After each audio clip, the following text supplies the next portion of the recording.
Cheers.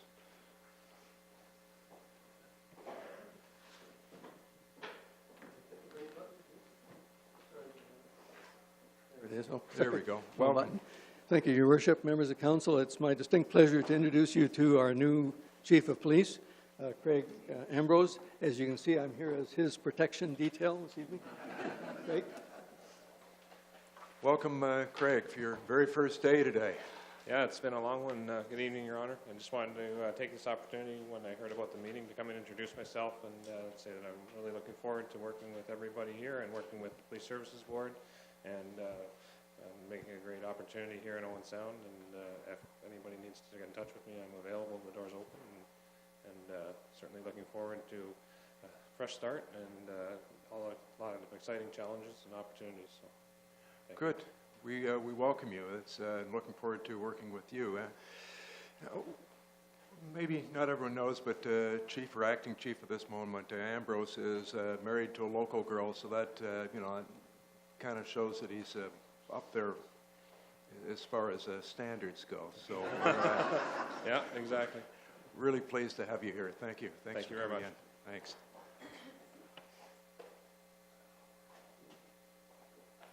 I'm going to go to number 4, call for additional business. Staff, Mr. Ritchie. I have one item, Your Worship, information on warming stations and emergency shelter. Okay, and that question might get answered sooner than later. I'm just batting. Anyone else? Councillor Dodd? Thank you, Your Worship. I just ask a quick question to staff regarding OMPF funding. And anyone down that way? Councillor Kepke? Thank you, Your Worship. Question on Festival of Northern Lights. Okay, anyone else? Seeing none, I'll have approximately 5 items to cover that I thought others might pick up on, but that's fine. And it's all on events around town. Disclosure of pecuniary interest in the general nature thereof. Deputy Mayor O'Leary. Thank you, Worship. Pecuniary interest in bylaw 2019-017, item number 21E, facade and structural improvement agreement with Municipal Station, as I own shares. Thank you. Anyone else? Seeing none. Confirmation of council minutes. Thank you, Your Worship. Moved by myself, second by Councillor Kepke, that the minutes of the regular council meeting held on January 7th, 2019 as printed be adopted. And all in favor? That is carried. So number 7 on the agenda. Moved by myself, second by Councillor Kepke, that City Council now move into Committee of the Whole to consider public meetings, deputations, and presentations, public question period, matters arising from correspondence, reports of city staff, consent agenda, committee minutes, matters postponed, motions for which notice was previously given, and additional business. Thank you. All in favor? That is carried. So we're now in Committee of the Whole. We have no public meetings planned. We have 2 deputations that one we don't see too often, and the other one we look forward to each year. So I first welcome Colleen Purdon and Jackie Ralph.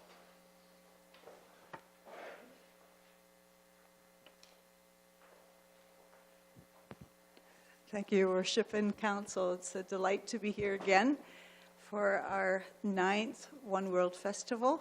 Can you believe it? The time is moving along, and this year our theme is sharing our stories. And you may have seen us out in the hall, Jackie and I, having a quick prep for tonight. And we were talking about that in Canada and in Grey Bruce, we are all either Indigenous people, or immigrants, or refugees. And the Oneworld Festival is an annual celebration of our diversity, who we are in Grey and Bruce counties. And this year we're going to spend our time sharing the stories of that diversity with the aim of building an inclusive community.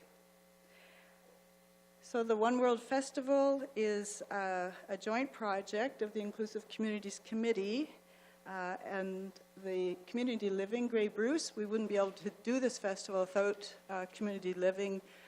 Inclusive Communities is a community group, a group of people, like many groups of people in Owen Sound and the area, that just want to make things happen.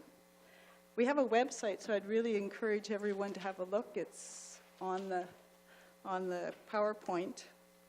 And it was formed in 2005 in Inclusive Communities Committee.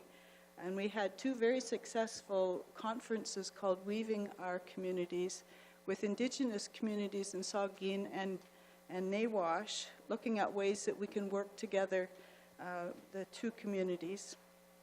We then did several workshops on racism and discrimination over a whole year, looking at how we can address these issues in our community. And just this fall, we had a very, very successful conference in cooperation with Municipal and many local supporters, 2 days looking at weaving our paths forward as part of a truth and reconciliation process in Grey Bruce.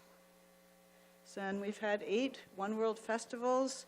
We started behind City Hall with tents and at the marketplace.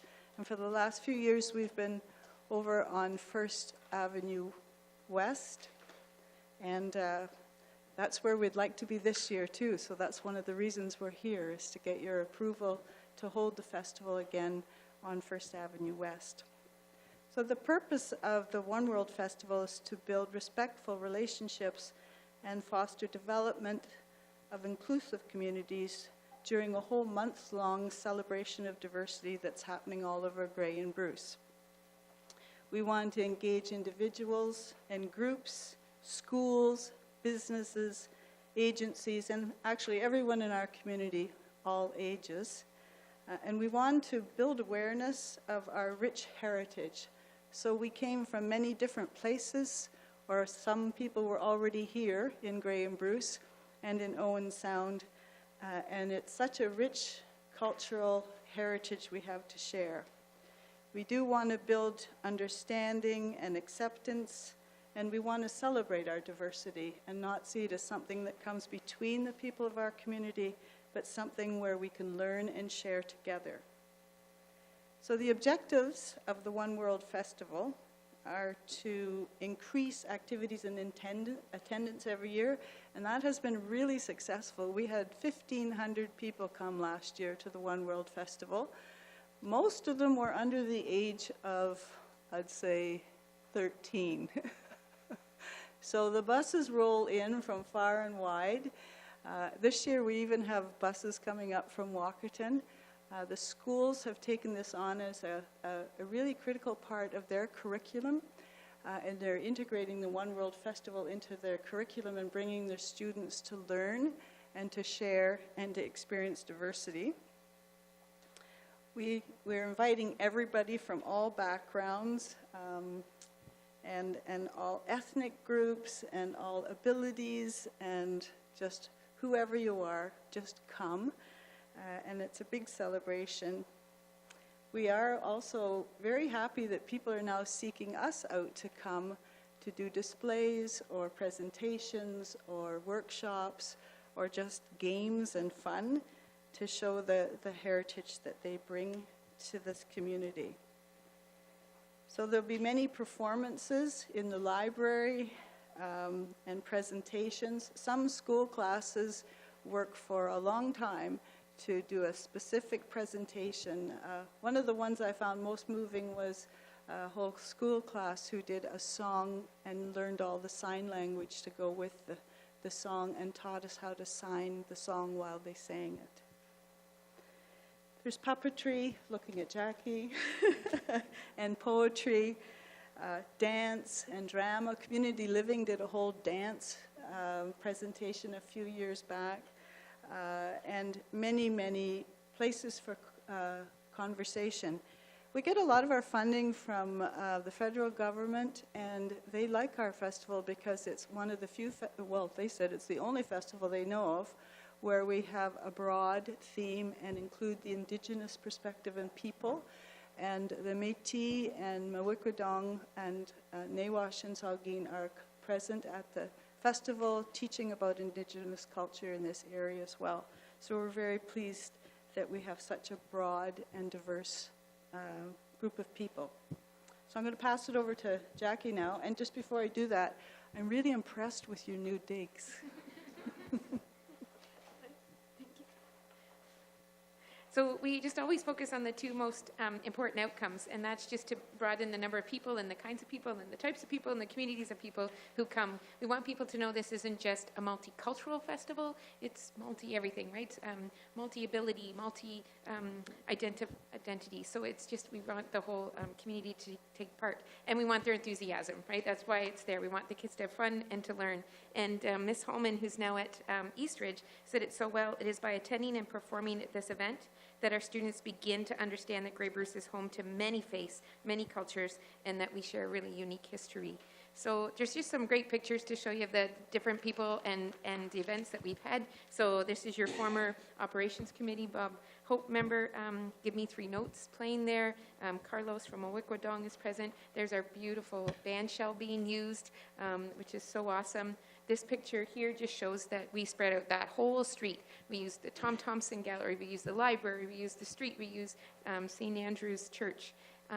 Again, there's lots of different groups that come and put displays up in St. Andrew's Church. So again, it isn't just about learning a new activity, it's about learning about a new member of your community maybe you didn't know about before. We also have lots of conversations. It's all about getting to know each other, and that is very much helped by, you can see the folks in the blue shirts, and that's all the volunteers that come and help make that happen. So many of the students from OSDSS, and we had some grade 8 students last year who all help funnel all those 1,500 kids who come. And there they are, getting off the buses. And the buses are sponsored by ETFO. We really appreciate that they give students the opportunity to come. They pay for the buses. And again, there's our beautiful band shell, which gives our mayor an opportunity to come and speak at the front of every festival, which is really great. And that's really nice that we give opportunities like that. And there's our games and activities, right? It's all about enthusiasm and fun that day. So again, our theme this year is sharing our stories, right? Who are we? Who are we here in Grey Bruce? And that's done through all those activities that you've seen through the pictures. But a lot of times it isn't just about what they learned that day, but what they get to take home. And we want to make sure that it's hands-on and they get something to take home with them, so sharing the stories happens at home as well. So we are actually here to, again, make our annual pitch and our request to the city. So the Inclusive Communities Committee respectfully requests that the City Council support the aims and activities of our committee, and that allow us to have the festival on city property by approving the road closure of First Avenue West, so all the way from the one side of the library all the way down to Tone Yoga there, and we just fill the whole street with all sorts of activities and people. We also encourage your support in helping us through your social media and creating buzz about the event, making sure that everyone in our community knows that it's happening, because that's when they'll come down and nose around and what's happening here, and we want them to do that. We also know that to do that, we have to access and be able to get our stuff there. So we always get these really cool parking passes, thank you very much, which are awesome and allow us to get stuff and people to the event. And we want as many people as possible to have booths there and share their own stories and just come and have a really, really great time. And I'm going to bring Colleen back up because, of course, we need money, and there's lots of people who have given us money, and we always give shouts out to them.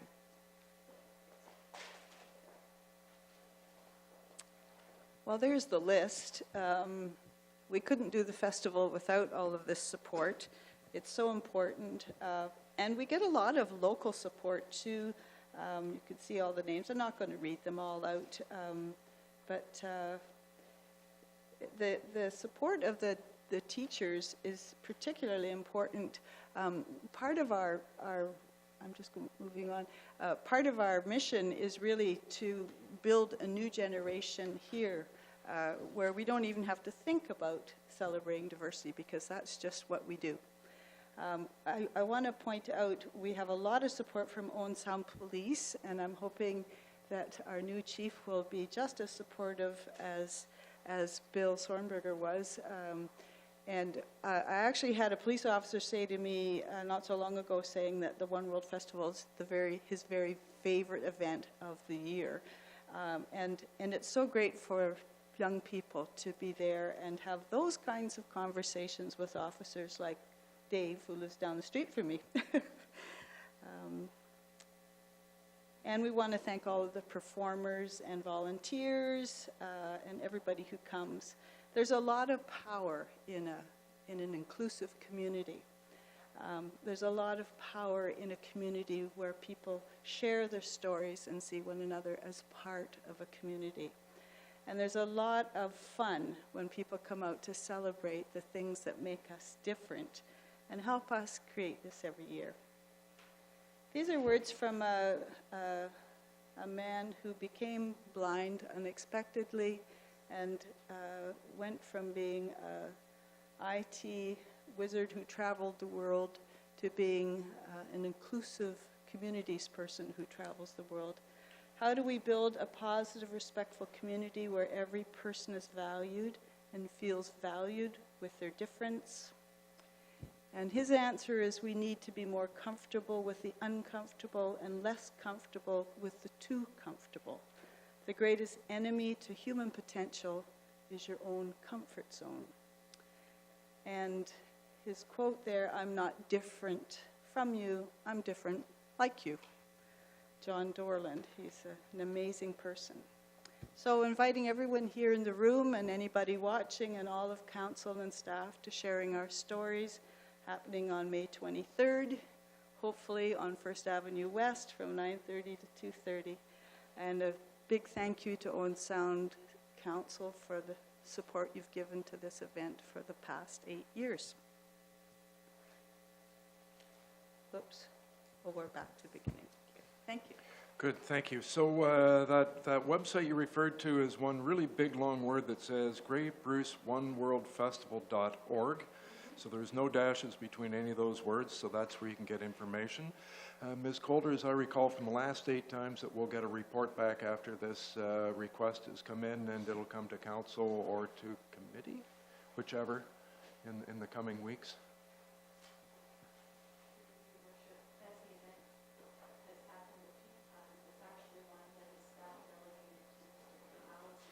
Mr. Kafalis is now, okay.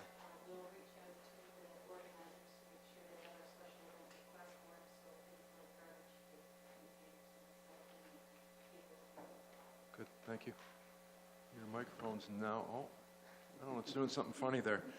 Thank you very much for your presentation, and we look forward to, what's the date?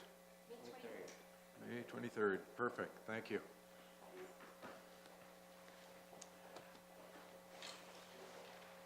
Our next deputation is from Lance Thurston, Dr. Colin McKeever, and perhaps others? Yes. From the Grey Bruce Health Services. Welcome. Thank you, Your Worship, and members of council for having us here tonight. My name is Amy McKinnon. I'm the Executive Director of the Owen Sound Regional Hospital Foundation. Tonight I'm here with Lance Thurston, who's the President and CEO of Grey Bruce Health Services, of which the Owen Sound Regional Hospital Foundation is the largest of the 6 hospitals, and Dr. Colin McKeever, who is the Chief of Medical Imaging. I will now pass it along to Lance. Here we go. I don't know where that clicker. Yeah, who took the clicker?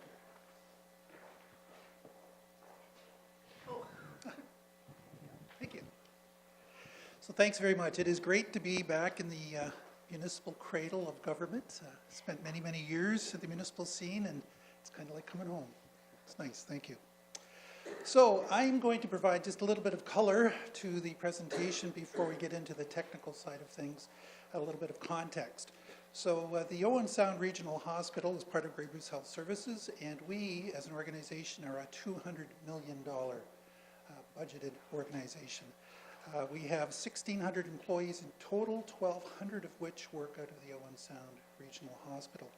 And if you look at the box on the right, it just gives some fun facts in terms of the economic impact of the spin-offs that this hospital generates. And you can see what they are there. We are actually a $600 to $700 million economic engine for the region. So we are an important employer, important element of the community, serving not just Owen Sound. We do that in terms of being your community hospital, but we're also a regional hospital for Grey Bruce and points beyond. We also provide a setting for learners, and it's one of the big things that we do within the hospital system. And this just gives you some of the stats on the types of students we have in our hospital on any given year. So the 115 nursing students, RNs, RPNs, allied health, and high school co-ops, which a lot of people don't realize, as well as the medical residents and students shown at the bottom there. This is a big part of what we do, and it's one of the elements of the organization to try and keep it strong and sustain it, and I'll hit that theme in just a minute. On the pie chart just shows the breakdown, and one of the really important things of having a hospital in the community, apart from the healthcare benefits, is it is a significant employer, and we provide employment opportunities right across the spectrum, from the very, very high university, postgraduate specialists to folks who have high school, college, university educations. There's a range of opportunities, good jobs, solid and secure. So it's an important thing to keep in mind as you're considering opportunities for support. I would be remiss if I didn't mention our 1,000 plus volunteers. Without them, we could not run the hospital as it is today. Significant and very much appreciated. Every aspect of the organization relies on our volunteers. So one of the things that we focus on at Grey Bruce Health Services is trying to keep the organization strong and sustainable. And it is a big, big responsibility and challenge in today's healthcare system. If they were planning healthcare today, we would not have the regional hospital we have in Owen Sound. It just wouldn't happen. It would be somewhere further south. But it is here, and it's our job to keep it strong. And we spend a lot of time and a lot of energy looking for different strategies to keep it strong. And one of the biggest ways of doing that is attracting physicians and health professionals to the area and to the organization to practice. And one of the best ways of doing that is to ensure that we have the best equipment that we can afford so that they can practice modern medicine. And that leads us to the MRI. The MRI, which I think many people have memories of, thinking we just purchased it last year or 5 years ago. It was actually 15 years ago that the MRI was put in place. And it is now one of the oldest serving MRIs in Ontario, if not Canada. It's doing a great job, and we have Dr. McKeever here to explain some of the details. But just to talk a little bit about the importance of it, this is one of the most fundamental diagnostic instruments we have within the hospital. And for a regional service, a regional hospital with the reach that we have, you have to have an MRI. And we do, and we are hanging on to it because there is pressure all across the system for other hospitals to, if they don't have it, to get MRIs or to replace MRIs. So we have to stay competitive, and we also have to have that equipment so our physicians, the 100 plus specialists we have in that hospital, providing the diagnostic services. It is a very busy MRI, over 11,000 visits and climbing per year. We could run it on a 24/7 basis. Funding tends to keep that a little closer perhaps to 18 to 20 hours. But if we had full funding, that would just be humming all day and all night. And I'd like to also point out we are, in terms of MRI centers in Ontario, we have the cheapest parking fees, just saying. We have one of the shortest wait times in Ontario for MRIs. So we are actually quite a preferred site. If people can come to Owen Sound, they like to because they get great service, very quick, and cheap parking. So just to show the importance of the recruitment aspect of this kind of equipment, at the bottom there, 61 specialists have been recruited since 2004. Not all solely because of the MRI, but a big, big factor is the MRI, the CT scan, the various pieces of diagnostic equipment that our community supports. And the other aspect that many, many people don't understand is in Ontario healthcare and hospital funding, capital equipment is not funded by the province other than a few special programs here and there. If you want a hospital, you want to furnish it and have equipment up to date, good quality equipment, the community has to support it, has to pay for it. That's the way it is across Ontario. So, I'm now going to turn it over to the man who knows these things, Dr. McIver. Your Worship and members of the Council, thank you very much for the opportunity to present tonight. I'm Colin McIver. I'm the Chief of Medical Imaging at Grey Bruce Health Services. So when I was in radiology residency between 1981 and 85, the first MR units were being rolled out in Toronto. And when I left in 85, it was a mainstream imaging modality available in tertiary centers in Toronto. We were lucky enough to get an MR 15 years ago, and it's been an integral and vital bit of imaging equipment that we've relied on for the last 15 years. It's now mainstream in Ontario, and in fact, you can't run a secondary or tertiary care center without MR services. So we use it 18 to 20 hours a day. It's a mainstay for the diagnosis of orthopedic disease, particularly knees, shoulders, complex joints like wrists and ankles. It's a mainstay imaging modality for cancer and also for neurological disease. But there is nothing else really that we can use for imaging spinal disease, both traumatic and non-traumatic disease. And also it's vital for things like multiple sclerosis, amyotrophic lateral sclerosis or Lou Gehrig's disease, and a whole host of other neurological conditions, including acute stroke. So this is a wonderful bit of equipment. We have been very lucky to have a bit of equipment that Siemens produced for us. It has been, in Siemens' words, one of the most stable and homogeneous magnets they've ever produced. And the magnetic part of the current MR unit is fine. What's going on the current unit are the mechanical bits. Things like the table, which move the patient in and out of the machine. And we're having difficulty, increasing difficulty, sourcing parts and getting service to support the mechanical parts of the machine. The machine itself has been, though, a wonderful, stable bit of equipment. So whenever you replace technology, it always advances, and we're thrilled that the new units now on the market have greatly enhanced capability. They're now 64-channel machines instead of 4-channel machines. They image faster. That means that we can increase the throughput of patients. They have enhanced 3D imaging capabilities, particularly for cardiac and prostate imaging. They're quieter, and they have increased patient capacity. So the population in Grey Bruce is heavy. We currently have to send a significant number of patients who exceed 300 pounds south to London or Hamilton because we no longer have the capacity to deal with those patients here, particularly because our table is becoming a little fragile. And so a significant number of patients have to leave Owen Sound right now to access services further south.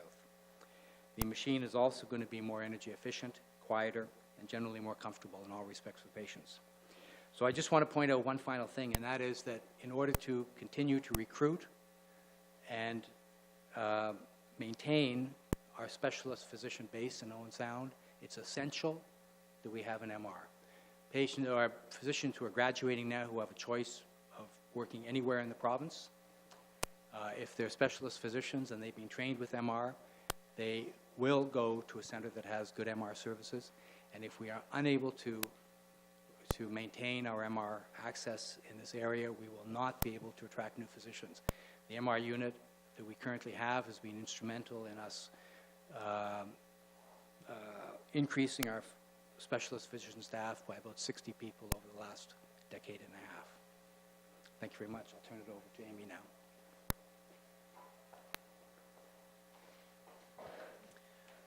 So we are raising $4.7 million together with the other 4 foundations that support GBHS. The piece of equipment itself costs about $2.7 million. We'll know this figure better hopefully in the next couple of weeks. Those discussions are happening between the preferred vendor. As you can imagine, with a magnet so powerful, there are construction and renovations costs. There has to be special shielding around the magnet to not interfere with other things going on in the hospital. So it does seem like a lot, but you just went through construction and can understand, so it's $1.5 million for that. We will not have a point of time where there isn't MR services in our hospital as we go through this project. So that'll be about $300,000 to ensure that we have continual service for all of our patients. As Dr. McKeever said, this is essential, and we're not willing to stop that service as we go through this process. And doing fundraising has a bit of a cost, and we're keeping our costs pretty modest and sharing them amongst the 5 foundations, about $200,000. So we're raising 4.7. I want to introduce you to Adele Kirby. Her and her husband live just outside of Owen Sound, but they both worked here. I think it's nice for you to all hear from me and Lance and Colin. However, hearing from a patient about why MR services are great in our community. This is Adele.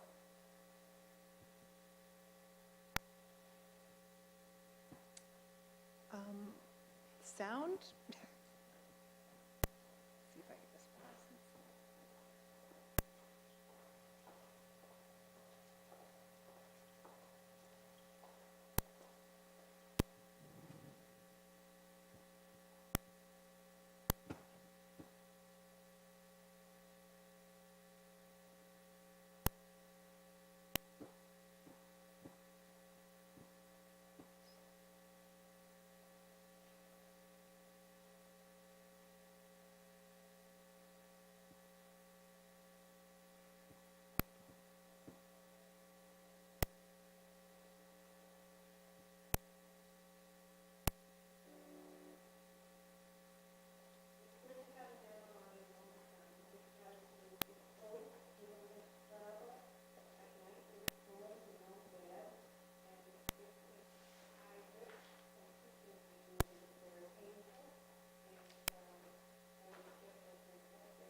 So today we respectfully are asking your worship and councillors to consider tomorrow's project for all of our patients in the community and the visitors to our hospital who also spend money in our community for what Dr. McKeever said is an essential service now for medical. So that's what we're here today. Your worship, is there time for questions? Yes. Does anyone have that? Just first, Yeah. before we go, Yes. do we need a motion to put it over to tomorrow, or? Kate, anybody? Okay, so we don't need a motion. Good, thank you. Now, questions? Go ahead. Thanks, Amy, for your presentation, Lance and Colin. Average test time reduced. Doesn't say how much. Is it drastic? So it depends on which type of test it is. So we're not going to say if you're coming in for an hour, all of a sudden you're only in there for 10 minutes. But if your test is an hour, it might be shortened to 45 minutes. I'm asking the experts here over here. Okay, and Yes. existing MRI provides, to provide service during construction, then possibly refurbished. What does that mean? Does that mean you maybe use both? Correct. So those decisions haven't been made yet until the procurement process with the vendor of choice is settled. Then we'll know if we are refurbishing our current MRI, and then we'll be using it after we have the new MRI. So potentially we could have 2. It's one option. The second option is that we would rent an MRI for the duration of the time that the construction is going on. Right. So, And the costs are about equivalent. But if we have to rent an MR, it's got to come from the States, it's in a truck. right. It's parked outside, there's a significant amount of construction and disruption, as you can imagine. So our dream would be to operate the current MR, build a new suite beside the current MR suite, Right. and have a seamless transition of MR services. And then when the new MR opens, look at the old MR and see what we can do with it. Okay, so what I'm getting to is if it is refurbished and then you're able to use both, how does that tie into what Lance was talking about? We don't use this one 24 hours because of funding. Is there more funding available when you have two? I'm just curious. Well, so there are some things that we currently cannot do with the current unit. For instance, we can't do MR-guided breast biopsies, and they currently go to Barrie or London or Hamilton. We can't do them because we don't have the time. They take an hour and a half, 2 hours to do, and we simply can't afford that time. So if we had a second magnet that was there as a kind of workhorse for ancillary procedures, that's the kind of thing that we could add. Same thing goes for MR-guided prostate biopsies and things like that. Great, thanks very much, and good luck with your, that's Thank a pretty big number, but I'm sure you'll get there. We're getting there. We don't want to give you the impression that we can refurbish this MRI and have it last another 10 years. We know that that's not true. We're hopeful that perhaps the refurbished one would last us 3 years, maybe 4 years. Yeah, the lifespan of a current MR system is typically 10 years. The staff at GBHS have done a tremendous job of extending our lifespan for 4 years. Unfortunately, now we're at the point where it just has to be replaced.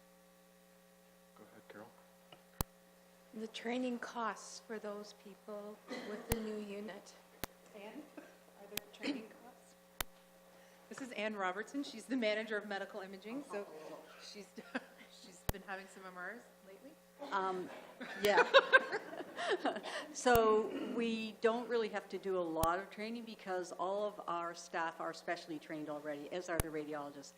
With new equipment, what happens with the machine is the vendor sends somebody for 2 weeks to train the current staff and spends that 2 weeks with them to make sure that the new programs, the new software that we have is all usable right away by the staff. So we start with real patients, but we work with someone to guide us through at the beginning. No cost. So it's probably going to be for Colin. We're looking at about 2.7 million just for the equipment. 14 years ago, any idea what you paid for that first one? Does Ann know? Yes. So 14 years ago, Come on up to the mic, please. sorry. 14 years ago, the project was, for just the MRI, was 4.2 million. So with technology, just like my cell phone, the prices come down. The prices come down, the benefits go up. Good, good. So it's great. So we'll consider it tomorrow at the budget meeting. We thank you all for coming in. We know how important the health services and the hospital is in our area, and how important the MRI is to that hospital. I think it'll be fun to talk after. I'm sure everybody around the table has been in it, and I can tell you that I avoided shoulder surgery, having gotten a proper MRI eventually. Lance, thanks so much for your contribution to our community at the hospital over the last number of years, and of course at Grey County before that. We appreciate all you've done for us, and thank you very much. So thanks to everyone that came in and presented. Next, we're down to number 10, which is public question period. I don't know who's going first. I think there's probably a couple of questions coming. No? Ray, come on up. Oh, sorry. Oh, sorry. If you want to go ahead, please go. So there's a little button there to push to get the microphone on, and the red light will come on. That one worked. Welcome. Thank you, Your Worship and Council. My name is Lee Graves. I'm here on behalf of Harmony Center with Francesca Dobbin from United Way and Colleen Trask-Seaman from O'Share. We understand that tonight you'll be presented with the parking recommendations from staff to changes to the parking system. And because of the proposed changes, our concerns are such that we would like to request that you consider 5-hour parking extended to 9th Street between 3rd and 4th Avenue, similar to what I think is going to be proposed for First Avenue West in front of the library. 5-hour parking, give me the description of the location again. Well, it's on 9th Street from 3rd to 4th Avenue on Okay. the east side. All of our operations rely heavily on volunteers. We have a lot of traffic. Harmony Center itself sees 1,000 visits a week. Not all volunteers, but many volunteers. And no one can do what they need to do at any of our operations in 2 hours. So we just wanted to bring that forward to you so that you would have that information. It was brought forward at the public meeting that was held by the DIA and city staff. So just wanted to officially make that request of council. Thank you. I see it's been written down by Councillor Dodds. It'll come up when we discuss it in a few minutes. Thank you. Thank you. Peter or Ray, either. Peter Reed, welcome.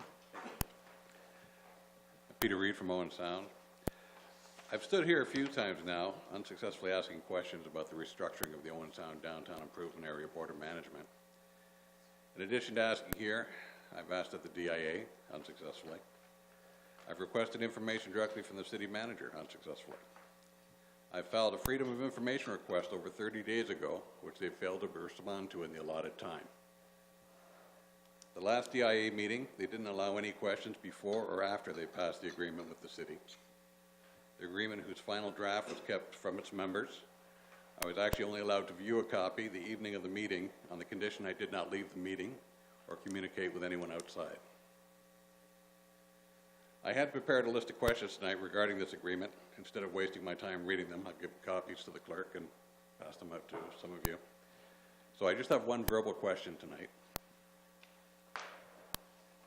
Accountability, transparency, and openness are standards of good government that enhance the public trust. That's a quote from the city's accountability and transparency policy. My question is, do you know that the budget that the DIA has submitted tonight is not the same budget the members approved at the improper meeting that was held on November 21st?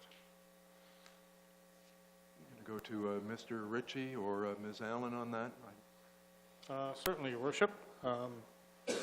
Again, I won't speak for the DIA, but in this case, the procedure, the DIA board presents their budget to the membership for discussion.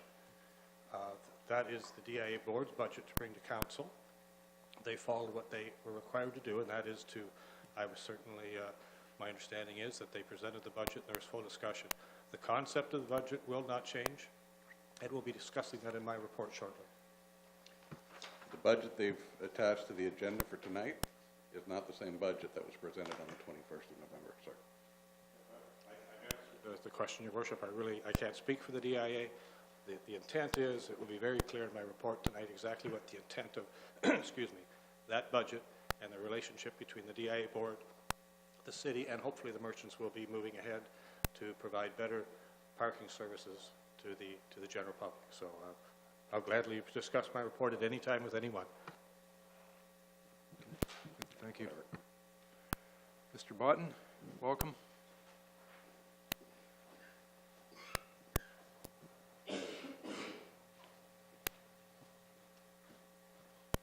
Good evening, Council, Your Worship, Ray Botten, Owen Sound. I have a brief, just to keep it concise with the question. One second, sorry. Internet here. Today, it is incumbent on me to share the truth. As many are aware, an extreme cold alert for this province is in effect. The challenge we have is that after 11 p.m. until 8 a.m., there is no warming, safe place to go if you're in a crisis. As an outreach worker, we continue to see every night those who are struggling to stay safe in this region. No matter what our municipal, regional, and provincial governments are saying, there still are people in danger. To share all the truths of this situation would be a book. I'm calling our situation a real state of an emergency. Many persons with substance abuse and mental health issues are now at extreme risk with the deteriorating weather. For the person or persons who might find themselves in a crisis will find themselves with no place of safety. My plea today is for local, regional, provincial persons to acknowledge they have not been successful. Please, on my friends' behalf, let us do something right now to alleviate the risk and most likely save lives. Thinking the best, myself, Ray Botton.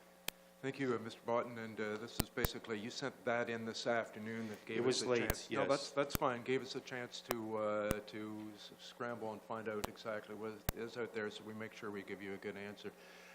Mr. Ritchie. Thank you, Worship. Perhaps I might do my additional business now, if you don't mind, and that will cover it. So certainly, and I take full responsibility for maybe our public messaging being a little late on this, and certainly I apologize for that, Ray, to the public. We did send our message out today on warming centers, and the city has 3 warming centers that are open. The Owen Sound Public Library from 9:30 to 9 every day. The Julie MacArthur Rec Center is open from 8 to 11 every day, and the Bayshore Community Center from 8 to 11. I can certainly tell you I know which one of those I would pick. If I was going to spend some time, I would pick the library, but that's myself, and I don't need any kudos for that from Councillor Thomas. As well, I've been informed tonight that the Police Services Station, the former Chief Glenn Barclay Community Room, is also open, and I believe that may be open through the evening, Your Worship. I exchanged notes with Inspector Daze this afternoon. I understand that it is open overnight, yes. Right. And for anyone who finds themselves needing emergency shelter now or at any time in the future, you can certainly contact Safe and Sound, and their number is 519-470-2222, or email them at safeandsoundresidents@gmail.com. As well, on behalf of the county, the YMCA Housing Services Emergency Shelter, and their number is 519-371-9230. So anyone needing emergency shelter at any time, they have beds available. So that is the county's provision to all lower tiers, and the city, all city residents can take advantage of that. So that's my additional item, Your Worship. Good, thank you. May I share something? Briefly and quickly. Here's the deal. Our team is quite aware of who's available, who's not. After 10 o'clock, Safe and Sound, you can't access nobody after there. Okay? So the police bring people to Tim Hortons, to which we sit overnight with people every night in this city. Okay?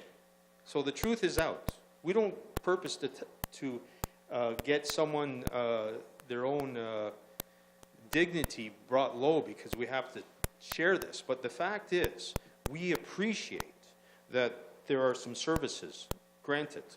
But after 11 o'clock tonight, where does that person go? There is nowhere. And so we go to the police station now. So what do you do when you're a substance abuser? You're on fentanyl, you're whacking yourself every night? Where do you go? You're going to go to the police station? You're not going to go there. You're going to die on the street. You're going to go to another place that is unsafe. So I could go on and on and on, but because this is a question period, I'm not allowed to talk, but question. Here's the question. Does anybody really want to know who's unsafe here? Because who's unsafe is the public now. Because now we have, on every night, okay, people who are walking down the street who are getting frostbite, who are in 2nd Avenue Lodge. Just spin it up. Let's finish it off. Okay, but please, the question is, what are we going to do tonight after, okay, someone wants to go to the police station, we'll go with them, okay, if they want to come. But if they don't, we're responsible. I take it personal because I know there are people right now, as I speak, who are needing help. And so going to the Y housing, Grey County is affording everyone to be able to be helped into a hotel after your 5 days in a year. You are now no longer available into another place. And they will spin it, and so will you, Okay, so when Ray, everything... Ray, give me 30 seconds. You're spinning a little bit further from being cold tonight. We've told you that we've got places that are available tonight. Tonight. and that is only the police station that is tonight after 11. Again, I'm telling you, a lot of the people who are in real harm's way are the ones who are our lost sheep, to which I am one. And I am not willing tonight. I'm not willing tonight to let it go. Because let me just tell you before I sit down, someone is going to die on the streets of Owen Sound. And when they do, everyone knows that I shared something and I will die with them. Okay? That's our commitment. That's why we were out 18 different times since the city took us off. Go ahead, laugh. No, you. Go ahead, please. Please, yeah, please. Let's work it out. So Ray, thank you for your comments and thank you for the work that you do in the street, because I know you care and I know you're passionate about it, clearly. We're seeing that tonight, and we know that you're out there helping people, so thank you. No, wait. But We haven't had a resolve where we're going. Okay, we need to Raymond Botten, sit down. I'll speak to myself. I wasn't going to be that rude, but thank you for your input, but we need to move on. Thank you. Go to number 12, reports from city staff. The first one, I believe, is from Ms. Potter with regard to Braemont.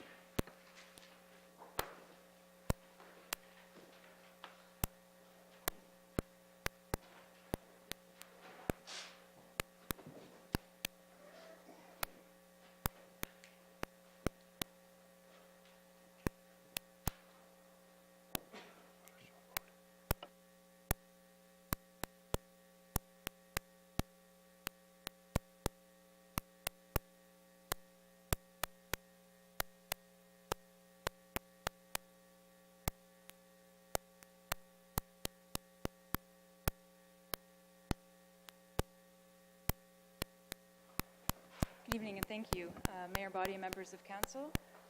I'm pleased to be here to provide a brief analysis and recommendation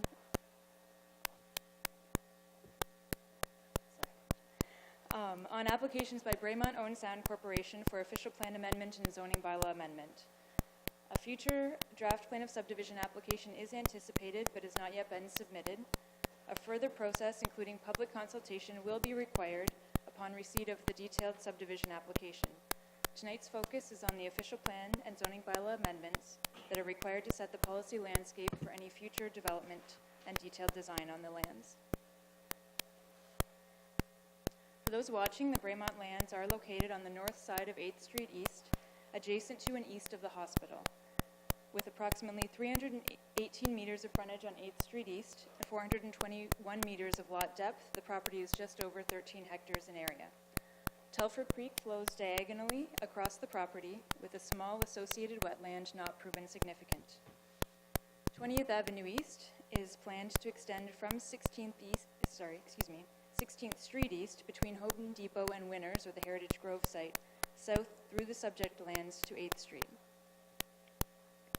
What has been the process to date? The Braemont applications have undergone a thorough process of analysis and opportunities for public input, and I'll just touch on a few of those key dates. On January 19th, 2018, the applications were deemed complete. A notice of complete application was given to the public and agencies in February of 2018. At the request of the applicant, a public meeting date was delayed, and the initial public meeting was canceled and rescheduled to allow the applicant an opportunity to refine their amendment. Upon receipt of new information at the beginning of October, notice of a new public meeting date was given and an addendum to the technical report was prepared and included on the October 29th agenda, the same night as the public meeting. Since the public meeting, staff have been considering all of the input received, held a conference call with the applicant and key commenting agencies to discuss the policy context and comments received. Additional information provided by the applicant was received in December and was posted on the city's website. January 10th, 2019, a courtesy notice was sent to those who wrote in or provided contact information at the public meeting. The council would be considering a recommendation report tonight, which brings us to the final recommendation report, CS 19-008, which builds on the technical report and addendum by outlining the analysis of the applications in consideration of all comments, additional information provided by the applicant, and makes a recommendation to council. So what has changed since the public meeting and what is being proposed? The applicant has submitted an updated concept plan together with refined schedules for the official plan amendment and revised text and schedules for the zoning bylaw amendment. These are fully described and analyzed in the report. The concept plan provided is shown on the screen. These colors refer to potential future phasing that would be refined through the future subdivision process. As shown on the concept plan, the official plan amendment and zoning bylaw amendment before you tonight would allow for development of an estimated 337 dwelling units in a mix of housing forms, including on the east side of the future 20th Avenue East extension, which is that main north-south street through the subdivision, 43 single detached dwellings, 20 semi-detached dwellings, and 38 street-fronting townhouses. This is slightly different than the plan presented at the public meeting, as it reflects the actual building model Braemont proposes to use for the townhouses. But overall, there has been a loss of only one dwelling unit across the entire subdivision as compared to the previous concept. On the west side of the future 20th Avenue East extension, there are 3 blocks proposed to contain mixed-use residential and convenience commercial buildings, together with potential retirement or long-term care facility, an estimated 236 units. The proposal also includes stormwater management blocks, future parkland and construction of new internal streets and services. The environmental protection block shown is the hazard area associated with Telfer Creek, and the boundaries of that have been refined in response to detailed studies and recommendations of the Grey Sauble Conservation Authority. To permit this development concept, the policy landscape must be updated. What do the proposed amendments look like? The official plan for the City of Owen Sound was approved in 2006. The general land use map, Schedule A, or the image on the left before you, identifies the subject lands as being appropriate for residential and uses outside of the hazard lands. The amendment shown on the right will refine the hazard lands area and identify areas appropriate for open space and stormwater management and potential parks. In more detail, the lands are also located within Phase 1 of the Sydenham Heights planning area, for which Schedule A2 of the present official plan, again the excerpt on the left, shows more detailed designations for this area and designates the property medium-density residential, low-density residential, and hazard lands. The amendment shown on the right will reflect the refinements to the hazard lands and open space as already indicated, redesignate the lands on the west of the future 20th Avenue East that are not open space from medium density and low density to medium high density, redesignate the middle portion of the subdivision from low density to medium density, and the remainder would remain in the residential low density designation. The zoning bylaw is intended to regulate the use of land and provide site and building regulations for new development. The subject lands are presently zoned rural and hazard lands by the zoning bylaw, as shown again on the left. An amendment is required to apply relevant zones and to the lands to provide for future development and to conform with the official plan amendment. As shown on the right, the open space and hazard lands are consistent with the proposed official plan amendment. The medium-density residential zone R4, subject to special provision 14108, which is the majority on the, most easterly portion that is residential, will permit low-density uses, single, semi-detached, and duplex dwellings, with singles being subject to a minimum lot area of 355 square meters. In the medium-density residential R4 zone, subject to special provision 14109, a full range of uses normally associated with the R4 zone would be permitted, including townhouses, with site-specific provisions for townhouse lot area, coverage, and number per block. On the west side of the future 20th Avenue East, the general residential zones, R5, are associated with the medium-high density official plan designation and have more specific regulations proposed. Usually in the R5 zone, building height is limited to between 10 and 12 meters depending on the use. For any combination of apartment, institutional, long-term care, and commercial uses, Heights are proposed to be as follows. 16 meters on the most northerly block, 14110, providing for stacked townhouses. 19 meters on the middle block, 14111, an anticipated 5-story building. And 22 meters on the most southerly block, 14112, an anticipated 6-story building. The adjacent hospital is approximately 7 stories in height. Applicable to all of these R5 blocks would be a holding provision that will limit the development of the lands until a shadow study and urban design brief have addressed height and compatibility matters, a subdivision agreement is in place, and conditional site plan approval is in place with agreement. So even though the heights are increased in the zoning, how the buildings are constructed to such heights would be subject to further review. Also, specified commercial uses would be permitted, but would be limited to the main floor and a maximum of 200 square meters per block. So something roughly the size of a Starbucks could be built on each of the R5 blocks.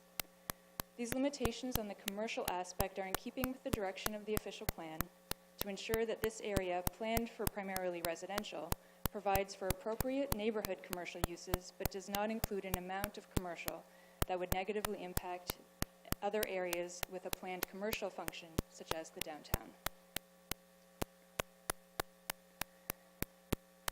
In making any decision tonight, Council is to have regard to all written and oral submissions and explain the effect of public input, if any, on your decision.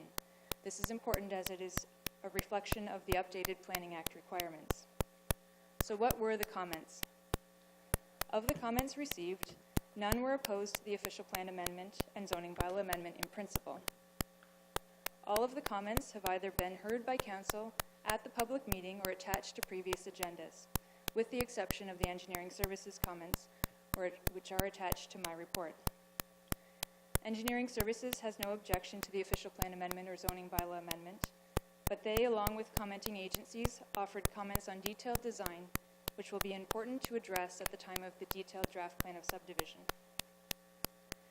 Members of the public and Habitat for Humanity comments suggested in summary the use of inclusionary zoning to require affordable housing be incorporated into the subdivision, that the applicant consider emergency housing, and supporting the inclusion of active transportation into the proposed road network. It is worth noting that the policy framework is not yet in place to allow the city to require inclusionary zoning on this application. Any of the dwellings could be made affordable.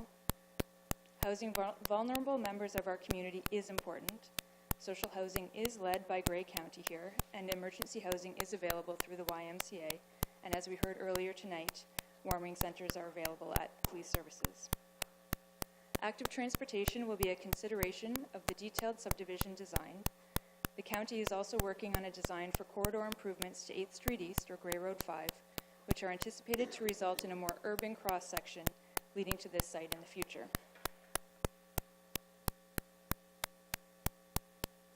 What else was considered? The applications have been processed in accordance with the Planning Act, which requires that decisions affecting planning matters shall be consistent with the provincial policy statement, which focuses growth in settlement areas and promotes densities in a mix of land uses which efficiently use infrastructure and public service facilities. The revised submission items provided after the public meeting included refinements which did not substantially change the intent of the original requests, but responded to comments, the policy framework, and the future building form. Staff recommend no further notice is required for these changes. The staff report assessed the applications against the policy framework and finds that, subject to the site-specific zone provision including the use of a holding provision, that official plan amendment number 8 via bylaw 2019-015 and zoning bylaw amendment 26 via bylaw 2019-016 are consistent with the direction provided by the provincial policy statement, conform to the County of Grey official plan, conform to the City of Owen Sound official plan, and that the proposed zoning amendment will conform to the official plan amendment. The approval of these applications represents good planning. In conclusion, it is recommended that Council, in summary, receive the staff report, have considered written and oral submissions, find that the applications are consistent with the provincial policy statement and the goals and objectives and intent of the official plan, approve the zoning bylaw amendment, approve the official plan amendment, and that no further notice is determined to be necessary. I thank you for your time and welcome any questions.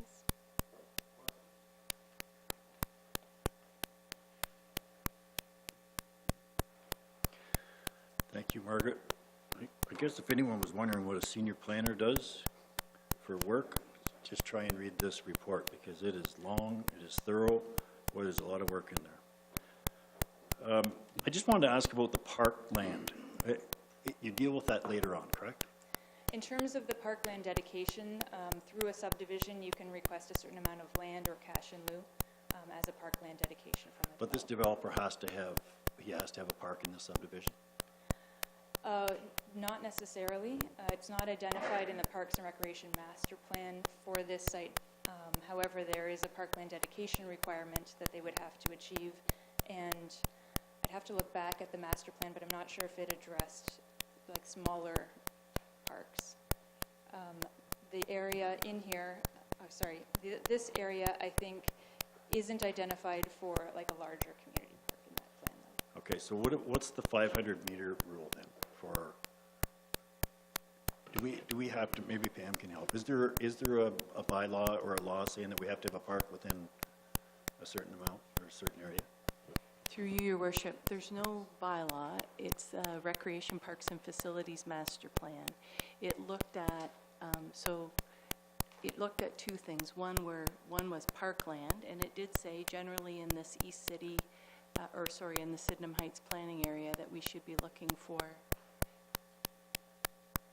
a neighborhood park. And the 500-meter sort of guideline is around playgrounds. So that would be something we would be assessing at the time of draft plan approval more specifically. Right, so it's not like a mandatory thing. It's more of a discussion with the developer to have something like that. Through Your Worship, just to be clear, it is mandatory that there would be a parkland dedication, and it would be either land or money or a combination thereof. Okay, great. Thanks very much, and I would move that recommendation. Thank you. Other comments, questions? Seeing none, call the question. All in favor? That is carried. Margaret, thank you. That's your last report. So unfortunately, Margaret is leaving the city after 11 years, and we certainly appreciate everything she did. You look at something as Councillor O'Leary or Deputy Mayor O'Leary has pointed out, a 57-page report, and the detail and all the little minor reports and all the correspondence with all the other agencies that has to be collected, put together, thought through, and this is just another report for Margaret. So we can't thank you enough for all your work over the last 11 years, and good luck with your future. Thank you. Thank you.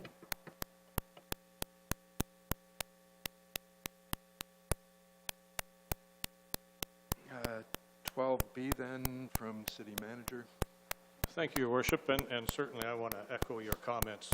Margaret certainly will be missed by the City of Owen Sound far more than she's going to miss us, so thank you very much, Margaret. Tonight's report, Your Worship, is Downtown Improvement Area Sponsored Parking. The recommendation reads that City Council receive report Downtown Improvement Area Sponsored Parking and that the 2019 City operating budget include a $180,000 DIA contribution for business-sponsored parking. There are costs to provide a parking service. These costs include land acquisition and paving costs, signage, snow maintenance and removal, and municipal property taxes on parking lots. To ensure turnover in the downtown area, there must be parking enforcement, and that requires boots on the ground, an enforcement system, and some administration. Non-customer paid parking in the downtown has been a topic of discussion in the past. City councils have consistently stated they would not pass all of these costs on to the general ratepayer, and the DIA board and merchants have not been in position to assume them either. In 2018, the DIA manager announced her intention to retire early in 2019. The DIA board saw this as an opportunity to investigate business-sponsored parking in the downtown core. Through a series of discussions and meetings, the DIA board has approved a budget that would contribute $180,000 of DIA levy toward business-sponsored parking. They have also approved a draft 2019 operating agreement between the City of Owen Sound and the Owen Sound Downtown Improvement Area. The agreement and the transition that will come from it, if business-sponsored parking is to occur, will not be revenue neutral for the city in 2019.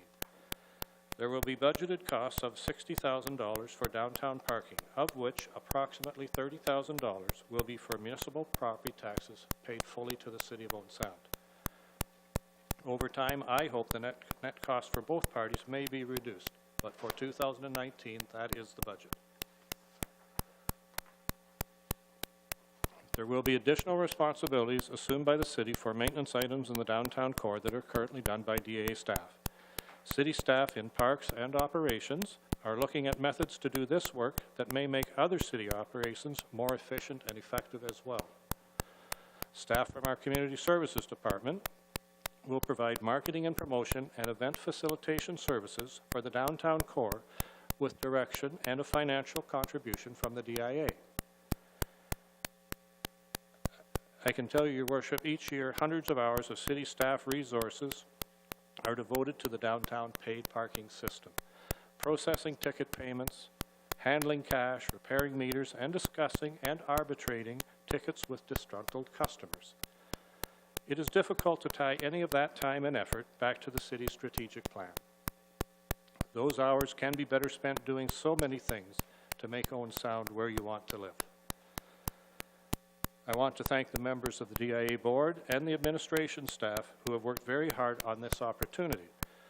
The goodwill and cooperative spirit they exhibited throughout the process was appreciated. I also want to thank all members of the DIA who attended meetings and provided their input and views to the board and to the city. That input was heard, and I can assure you, where possible, is reflected in this agreement.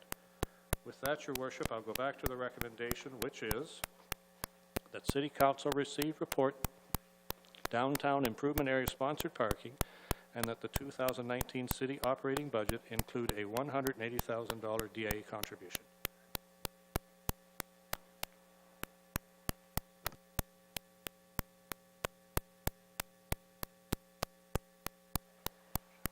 As I've read through the information that's come before us, not just this evening, but in other times, it seems to me that this was to be a trial for approximately 2 years.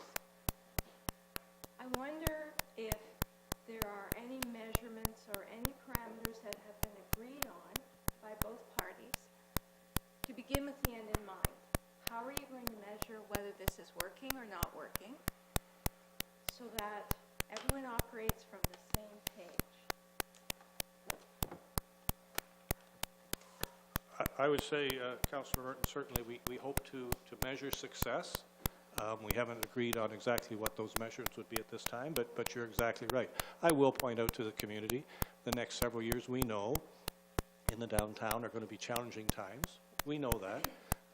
But I think this opportunity will at least alleviate some of the challenges to getting people coming and staying downtown. So measurement in the next 2 years will be somewhat difficult, but I will be meeting with the DA monthly, if not more often, and we will ensure that it's working as well as it can, and certainly we will work on some measurement concepts. Absolutely. Thank you. Others? All three of you went at the same time. Go ahead, Councillor Tamming. Through your worship, Mr. Ritchie, could you just assuage the concerns that many in the community have? Will our street sweeping, I'm just looking at paragraph 7 of the agreement, will street sweeping generally be as good or better than it is now? And if so, can you speak to that in terms of details? Yes, through your worship, that is one of the areas our staff are looking at, I will say, more effective methods to do that. So in discussion with the DIA board, I believe we can provide that service as well as it is. I think some of the equipment we can purchase, because we run a much broader business, we can amortize that equipment across our entire business and use it in other areas as well.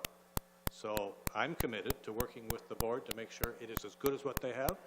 And if we don't do everything somewhat better, then we're not improving, and that's what we are always trying to do cooperatively. Councillor Koepke? Thank you, Your Worship. I just wanted to address a few concerns that have been floating around and presented tonight as well. Mr. Reed has given us a list of several items. I don't know if everyone has this sheet or not. Hopefully the clerk passed it out. But there's lots of questions here that certainly need to be answered. And also, I had received lots of concerns regarding the 9th Street area from 3rd to 4th, as well as in front of the library on 1st Avenue West. My thought would have been, once the plan is put in place, to request maybe an extension of the area that's already Lot 2 on 1st Avenue West from 9th to 10th, to extend that somewhat further to accommodate people visiting the art gallery or library, as well having regard for the individuals that do need longer-term parking on 9th Street between 3rd and 4th. That needs to be thought about, but with this proposal, it isn't right now that has to happen. It is as we get things put in place. However, I do understand as well the importance of this is turnover traffic. So we need to think about that as well. There's a lot of things that have to be put in place. A lot of details have to come forward yet. So at this point, it is what it is, and we need to start somewhere. Councillor Deputy Mayor O'Leary. Thank you, Your Worship. I just wanted to, I had highlighted a couple of things that I wanted to mention. The strategic initiative, retain and grow existing local businesses and business opportunities. Develop a coordinated approach to attract new investment and encourage economic development. That's what we're trying to do. What we're trying to do is positive. Short-term strategies include promoting events and activities in the downtown area to attract shoppers and visitors, and working cooperatively with the DIA board and the downtown merchants. We all know how hard Deb Blackshaw works, and Heather. They work really hard at their events. But the truth is here, with our promoting and events people, there's 3 of them, it should be better. And it should be better for the downtown because of the promoting we're going to get done within the city. With the expertise of staff and the ability to use all of our staff resources when needed, this initiative is an opportunity to improve conditions in the downtown core with limited investment of tax funds. The city has a partner that has come a long way on this path and has done so with a lot of hard work from our volunteer board. Patrons not paying to park should attract more people downtown. That is our hope. The city and DIA must work cooperatively on ideas and initiatives to get people downtown. That's what we're trying to do. Part of the marketing strategy will be clear signage that parking is free, thanks to the DIA and its members. Over the past several years, a working relationship of cooperation and putting the interests of all downtown merchants first has developed with the DIA board and city staff. And I would move the recommendation, Your Worship. Thank you. Others? Councillor Gregg. Thanks, everybody. I do have a few questions.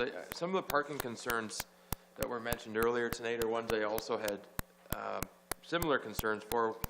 I know the 300 block on 8th Street fronts a few residences, and I wondered how this may impact people that live right adjoining 8th Street. And then the actual scope of the DIA. So 7th Street and 11th Street then actually subjected to the same parameters, like the 2-hour or 5-hour, like these are all personal residences. So if they have guests over, do they have a 5-hour allotment, or what's the proposal we here for will, those people? On the actual details, we will work with the DIA board, who are retailers and merchants, to try to get a system that best fits them. I will tell you what people tell me continually about parking is that the city needs to keep it simple.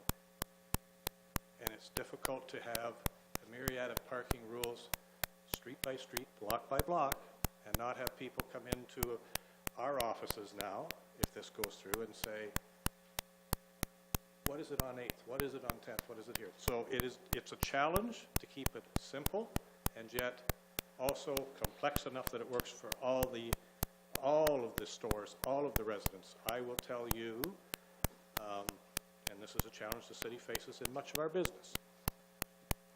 We're trying to work on 9,000 properties, 22,000 residents, in this case, 374 properties and X number of business occupants. It's difficult to have rules that can be that varied to apply to them all. If we listen to store owners within a block, some will say, the 3 spots right in front of me, 2 hours isn't good.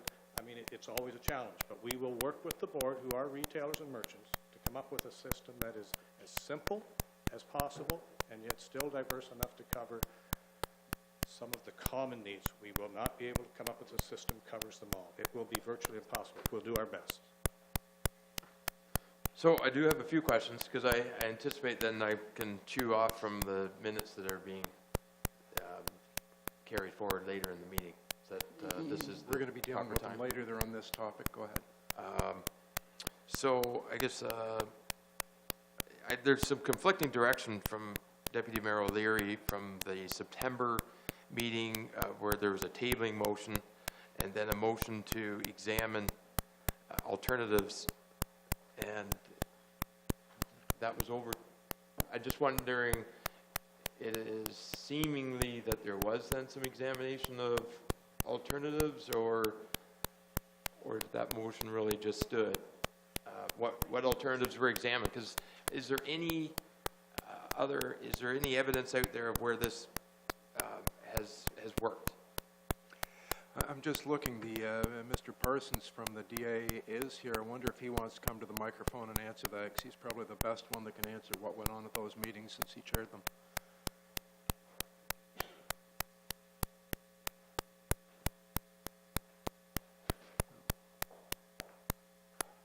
Too easy. Your worship, members of council, first of all, we did our homework after the fact, or before the fact, if you would, and heard back from the BIAA, and it is not unprecedented as to what we are about to attempt if you proceed with this proposal. And I'll just say one city, and that's St. Thomas, twice the size of our Owen Sound here. They have 65% of their budget which goes to a parking proposal for complimentary parking. So, okay, and I think, does that answer your question? Yeah, that helps. Thanks. Okay. Thank you, Chair Parsons. Okay. I guess another... Could I also just add that it was quite some time ago that a young councillor asked the question about administrative costs. And at one point, our administrative costs were something like 60% of our budget. We worked diligently to get that down, and we took note of that, Your Worship.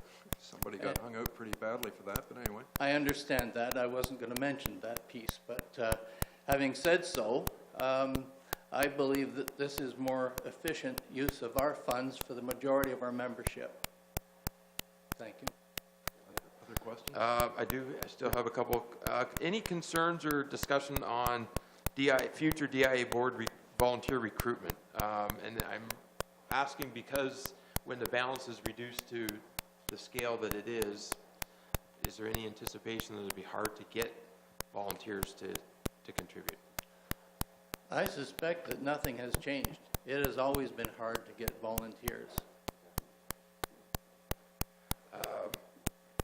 Councillor Merton, I've got another question there along those lines. Scratch that. What are the specific new costs incurred by the taxpayer here? And I guess also, what's the cost for meter removal and signage change turnover? What considerations have we got there? Yeah, through you, Your Worship, we will not be removing the meter heads during, certainly I would recommend to council the first several years, there's a cost to removing the meter heads. We have to store them.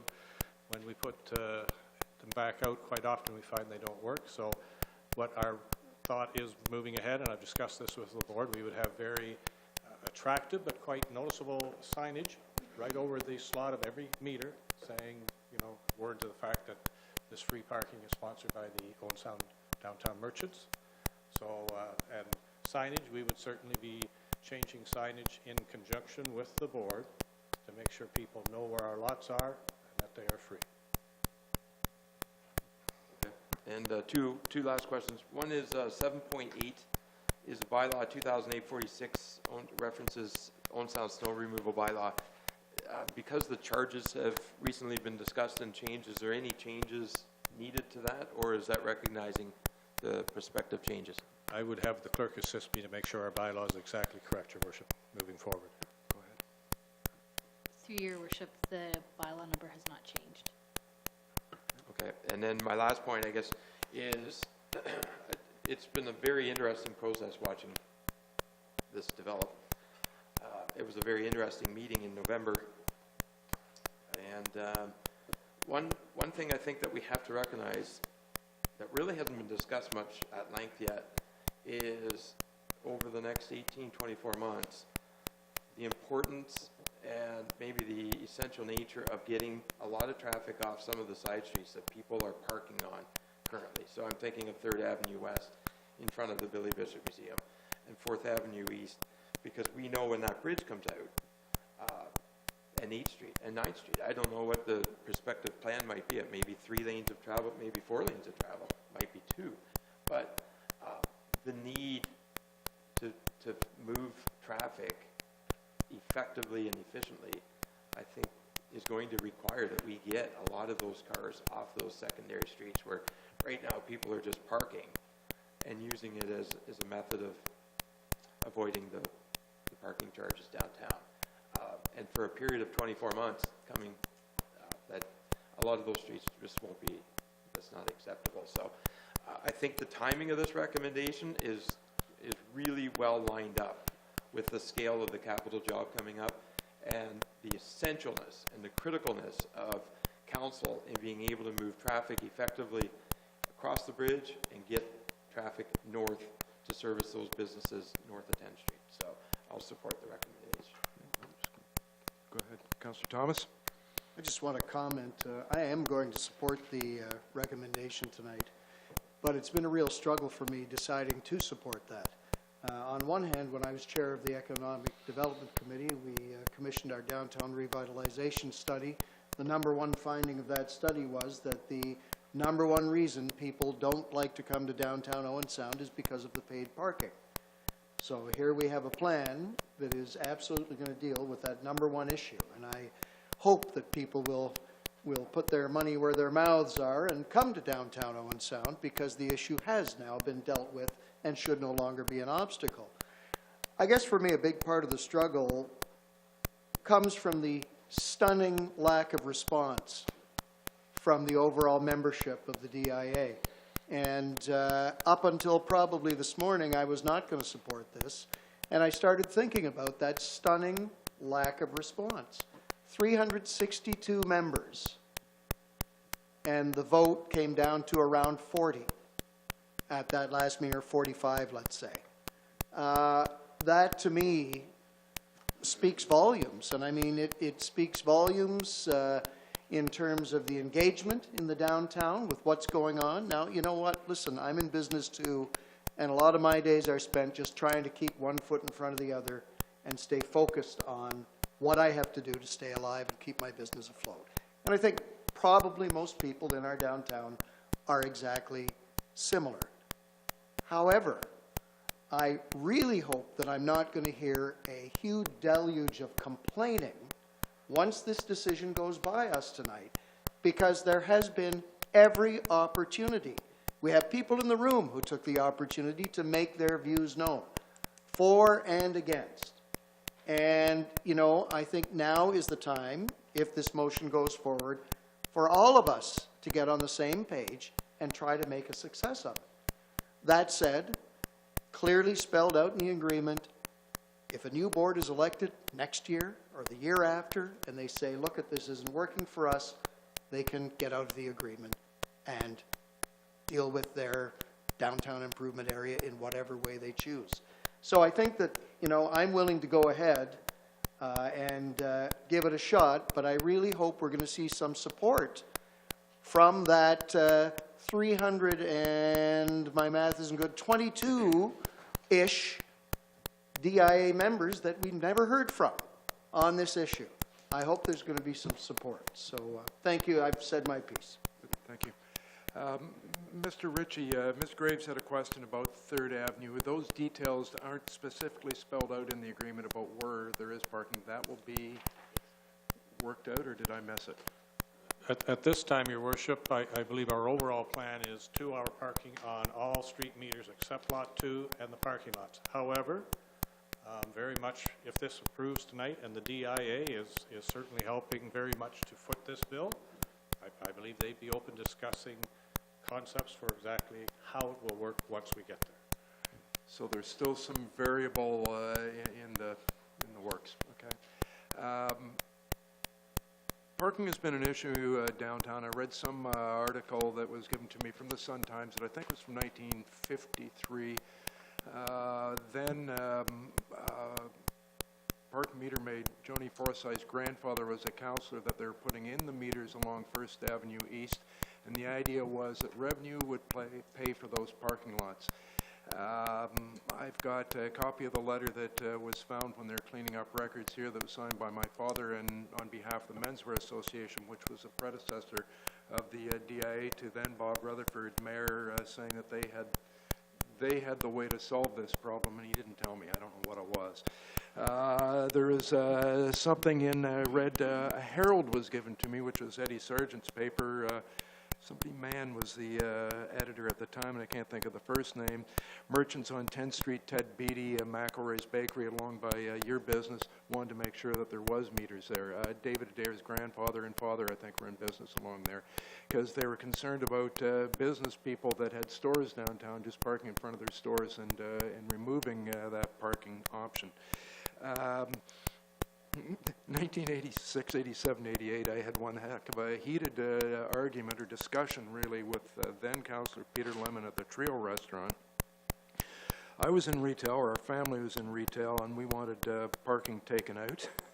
And Peter Lemon was arguing, you can't, it's not fair to all those parking lots of businesses like the mall, and he then used T&Bow that are paying taxes in their parking lots. So I adopted that argument when I came into council over the last 4 or 5 years.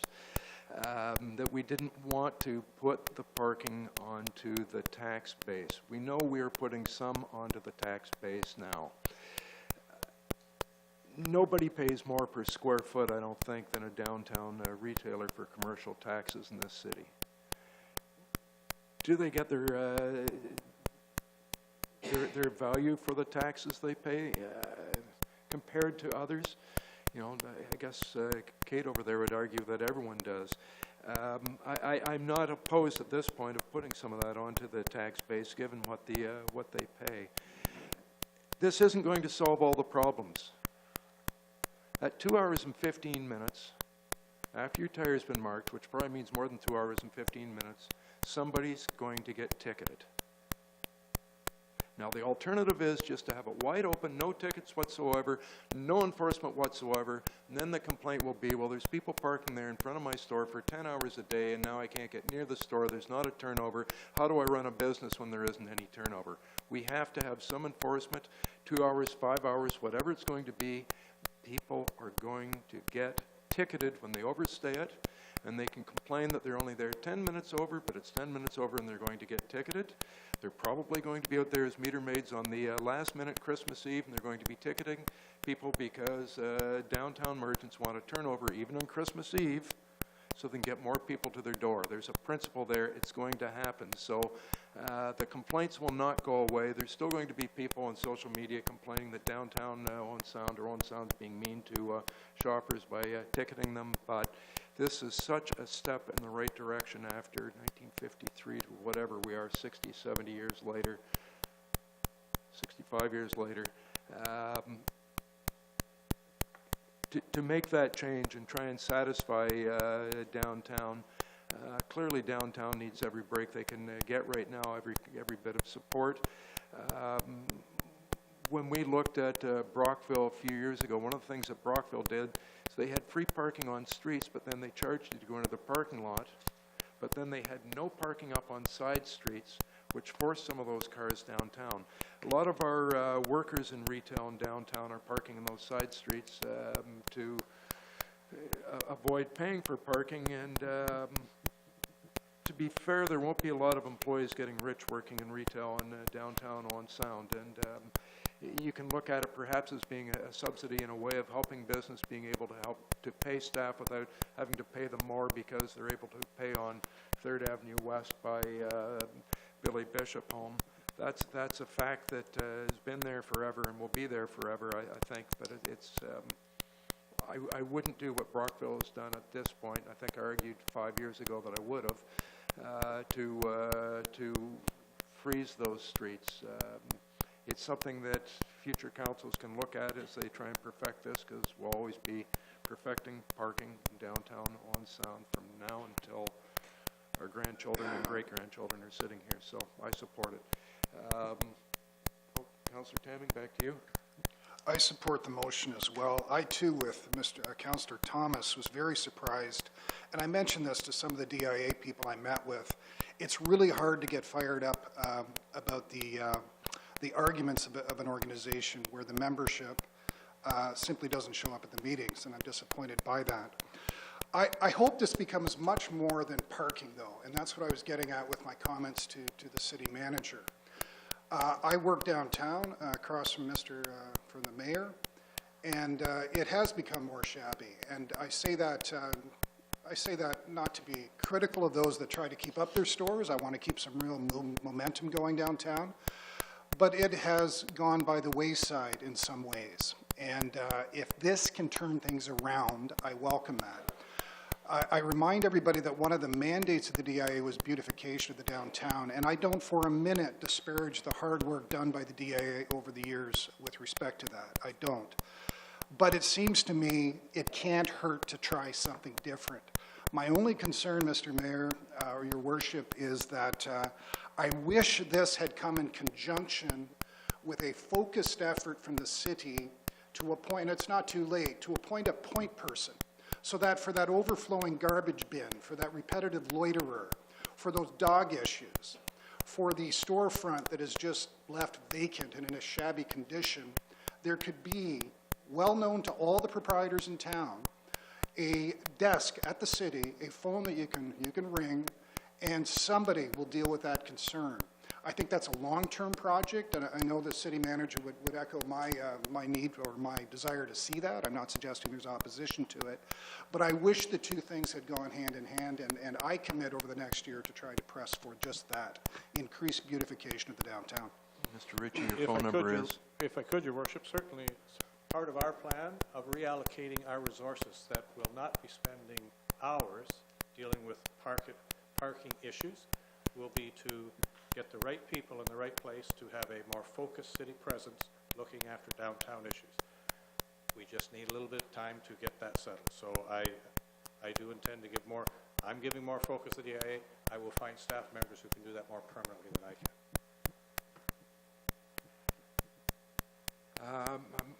I'm just going to call the question. All in favor? That is carried. Thank you.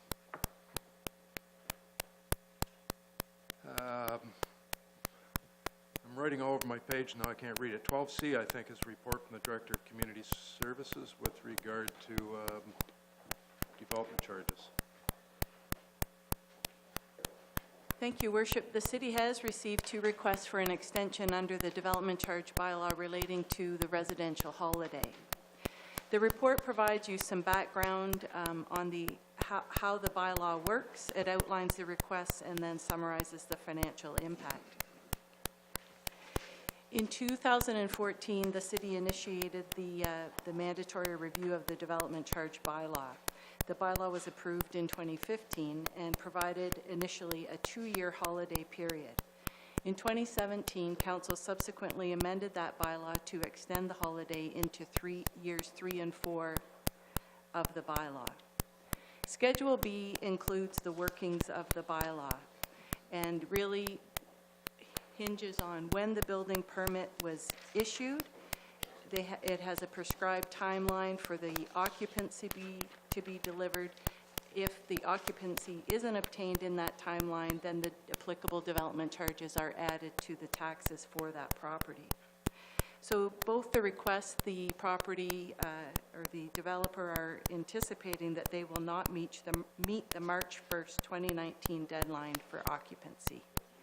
So the first request is from Sydenham Properties, Inc. at 89th Street East.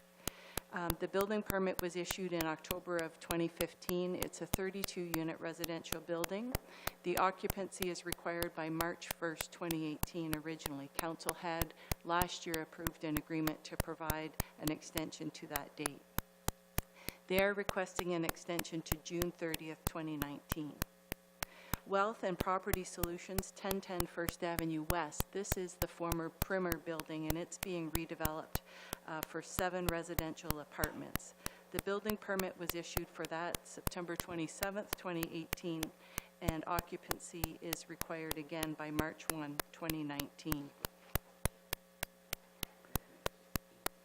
So in both cases, the developer was sent a reminder notice in December, and that occupancy was required by March 1st, 2019.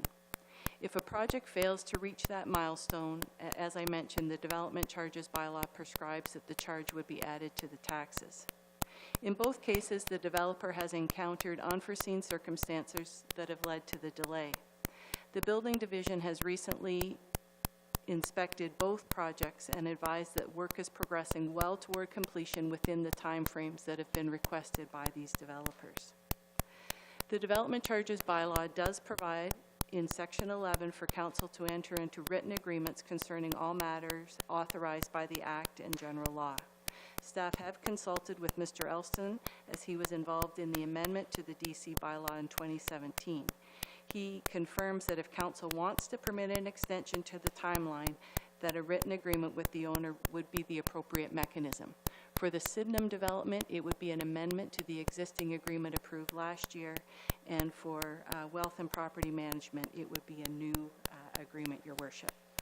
So the recommendation then is in consideration of the report with respect to the requests respecting development charges, that you would approve a bylaw to authorize the mayor and clerk to execute an amendment to the current agreement under the DC bylaw for Sydenham Properties, Inc. at 89th Street East, and that you would approve a bylaw to authorize the mayor and clerk to execute an agreement to August 1st for Wealth and Property Management.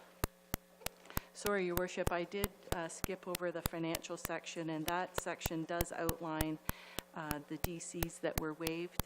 For Sydenham Properties, it's in the amount of $75,000, and for Wealth and Property Solutions, depending on if you apply the credit for the existing units, $28,749.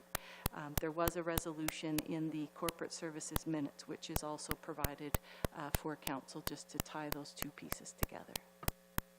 Thank you. Councilor Merton.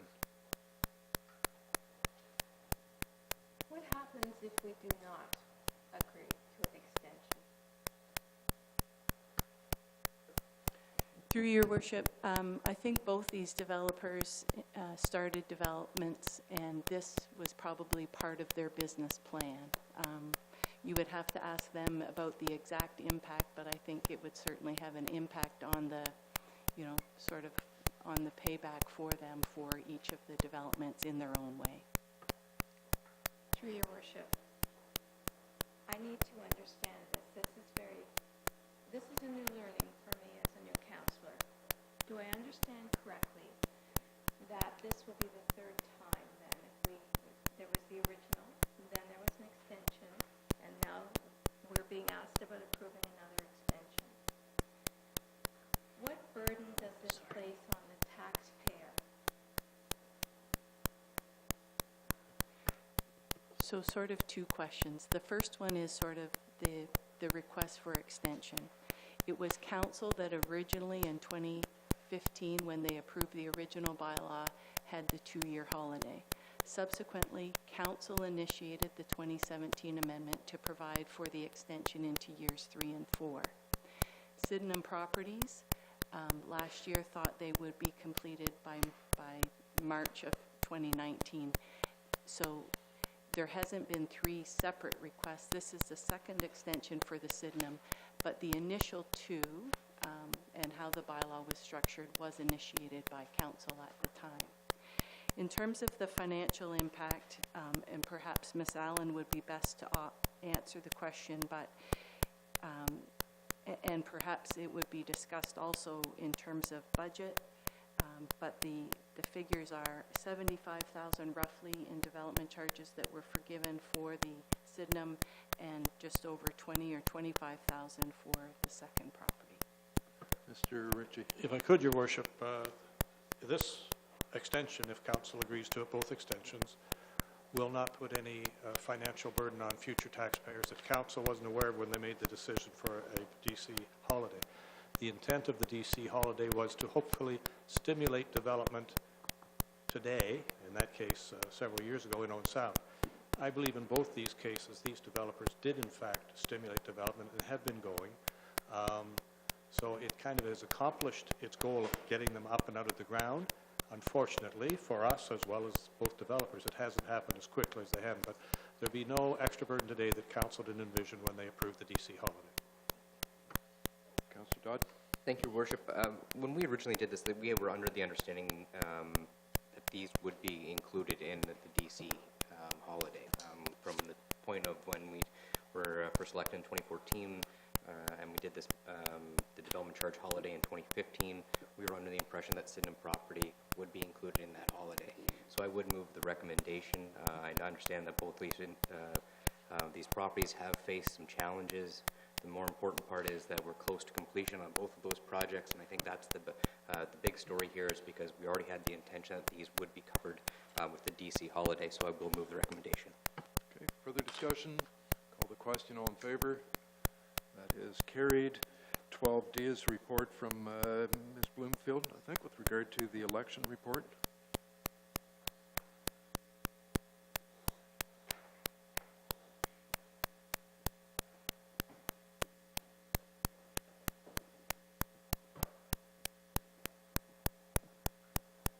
Thank you, Your Worship. I just have a couple of photos I'll share with you as I go over my overview of my report.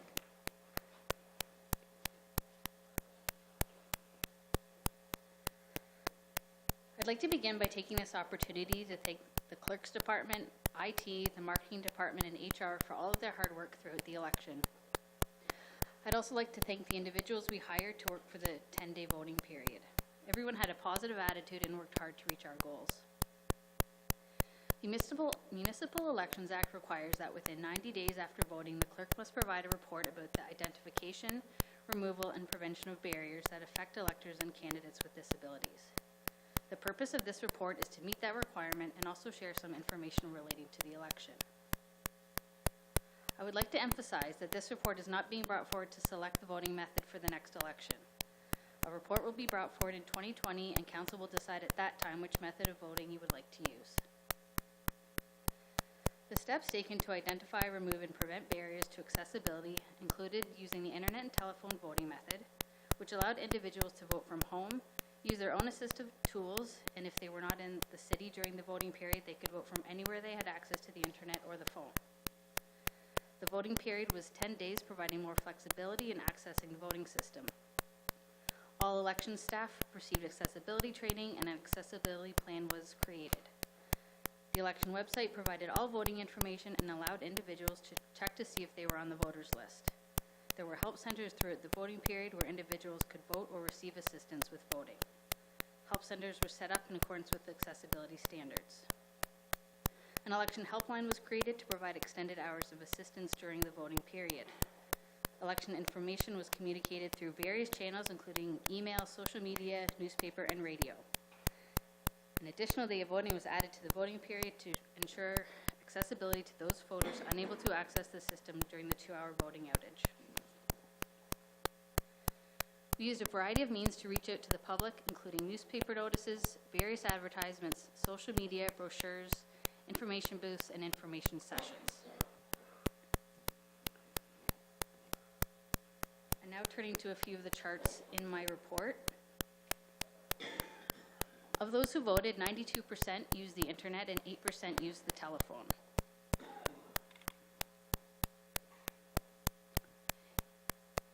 (84% of individuals gained access to their own internet, while 16% used the help center. Based on school support, 90% of voters were English public, 9% were English separate, and 1% made up French public, French separate, and no school support.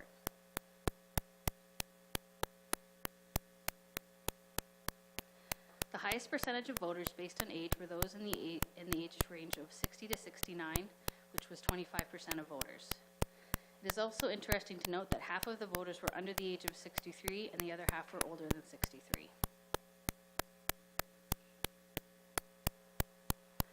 Voter turnout for the 2018 election was 44%.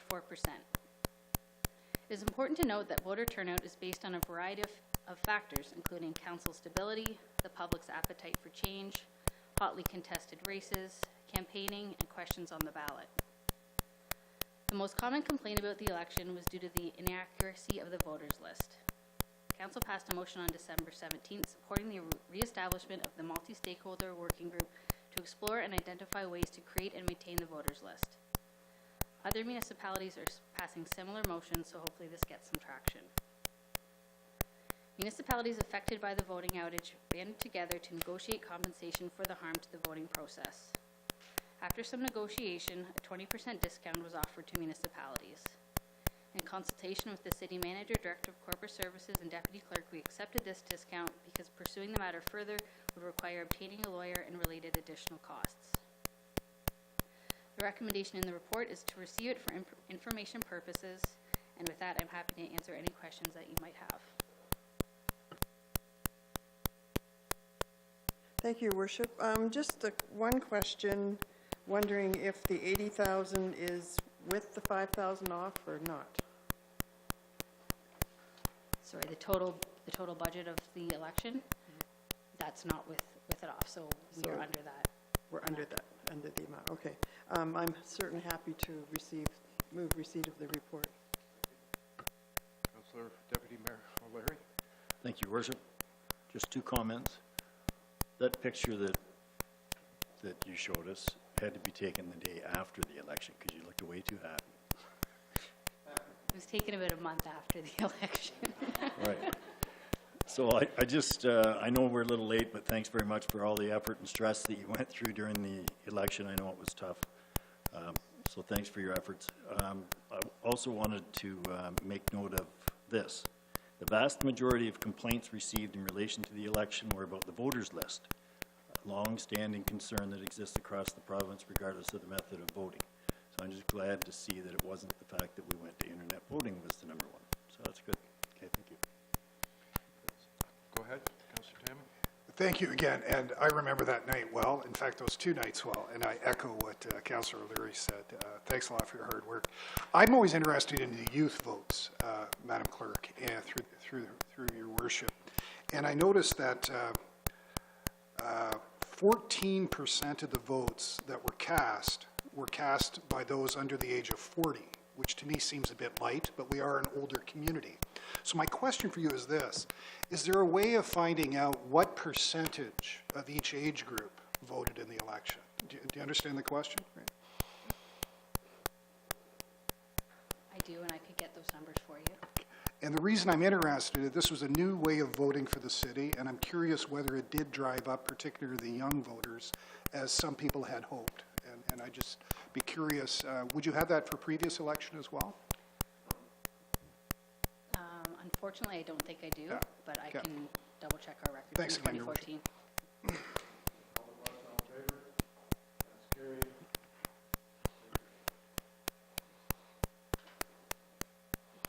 Gentlemen, I think you're up 12C. Treasury tax. Thank you, Your Worship. This is an annual, I almost call this a housekeeping report. It is to authorize the bylaw to levy our interim tax bills. These tax bills are based on the previous year's taxes, and it's at 50%, and then our budget process, and ultimately this levy will come in for our final tax bills that are issued in June. Assume no questions, concerns. Councillor Gregg, you're moving that? Yes. All in favor? That is carried.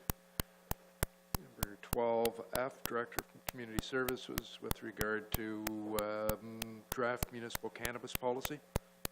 Thank you, Worship. At your meeting in December, Council made a decision to opt in to allow the retail sale of cannabis in Owen Sound. At that time, you had discussed a municipal cannabis policy statement that would come forward at a future meeting. The purpose would really be to set out specific and locally sensitive considerations or uses to represent the expectations of this community in allowing retail cannabis stores. I would remind council and importantly the public that there is no regulatory requirement or onus on AGCO to listen, but I think it will be a good thing to share with them. So the draft municipal statement is attached. It really sets out locally sensitive uses in addition to schools under the legislation, and it will provide staff a framework on which to base our comments during the 15-day commenting window, and it will also assist individuals proposing to make an application to have a retail license in understanding where good places in the community would be to locate their store. So the draft policy statement includes background in terms of the legislation and process. It shows the areas, as the clerk has on the screen in red, where retail would be permitted. It shows the schools and the setbacks in blue, where retail sales of cannabis would be prohibited. And then on the yellow layer, we've added what we've considered locally sensitive uses and included uses such as daycares, churches, drinking establishment, addiction treatment facilities, existing beer stores or liquor stores, or a group home. Staff are recommending both an open house as well as an online tool that would help us look for the public's input in identifying other sensitive uses that perhaps staff haven't identified. Again, the AGCO has structured the legislation such that the comments of the public and the municipality are restricted to matters of public interest, and those include protecting public health and safety, protecting youth and restricting access to their cannabis, and preventing illicit activities relating to cannabis. The policy can't be so restrictive as to prohibit stores. So the public communication strategy will include the open house and online component, and the results of that consultation would be incorporated into the draft policy and come back to council for approval. So the recommendation, Your Worship, is that council would request that staff using digital and online and public open house engage public comments regarding the draft municipal cannabis policy statement.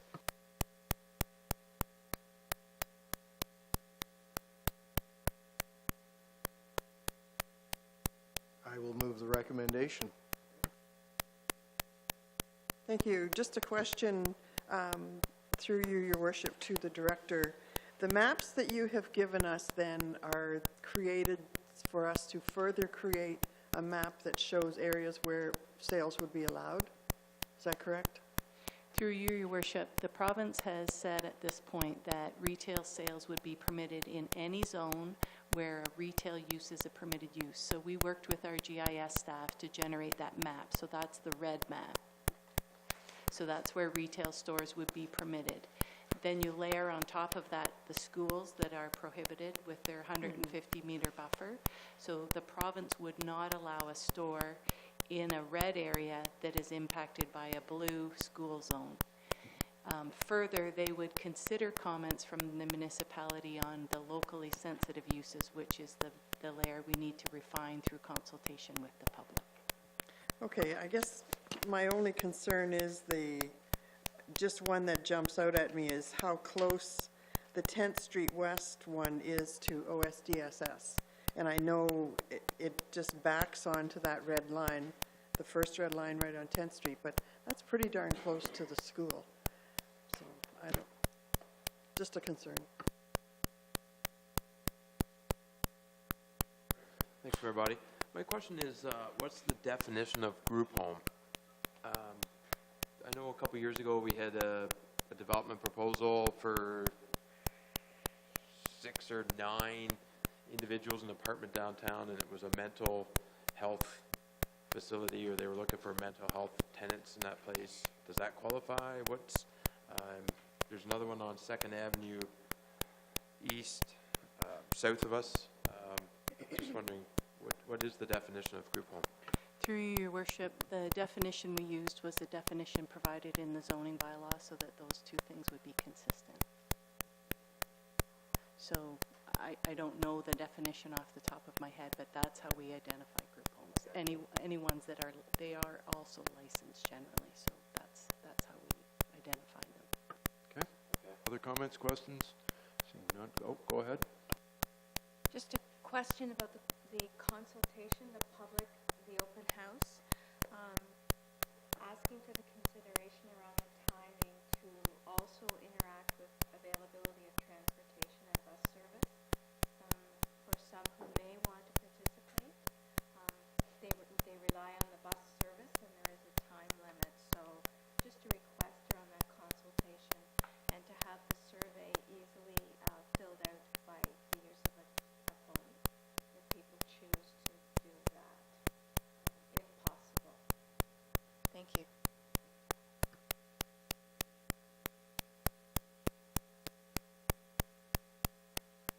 Keep forgetting to turn on that button. 12G, report from city clerk with regard to land exchange.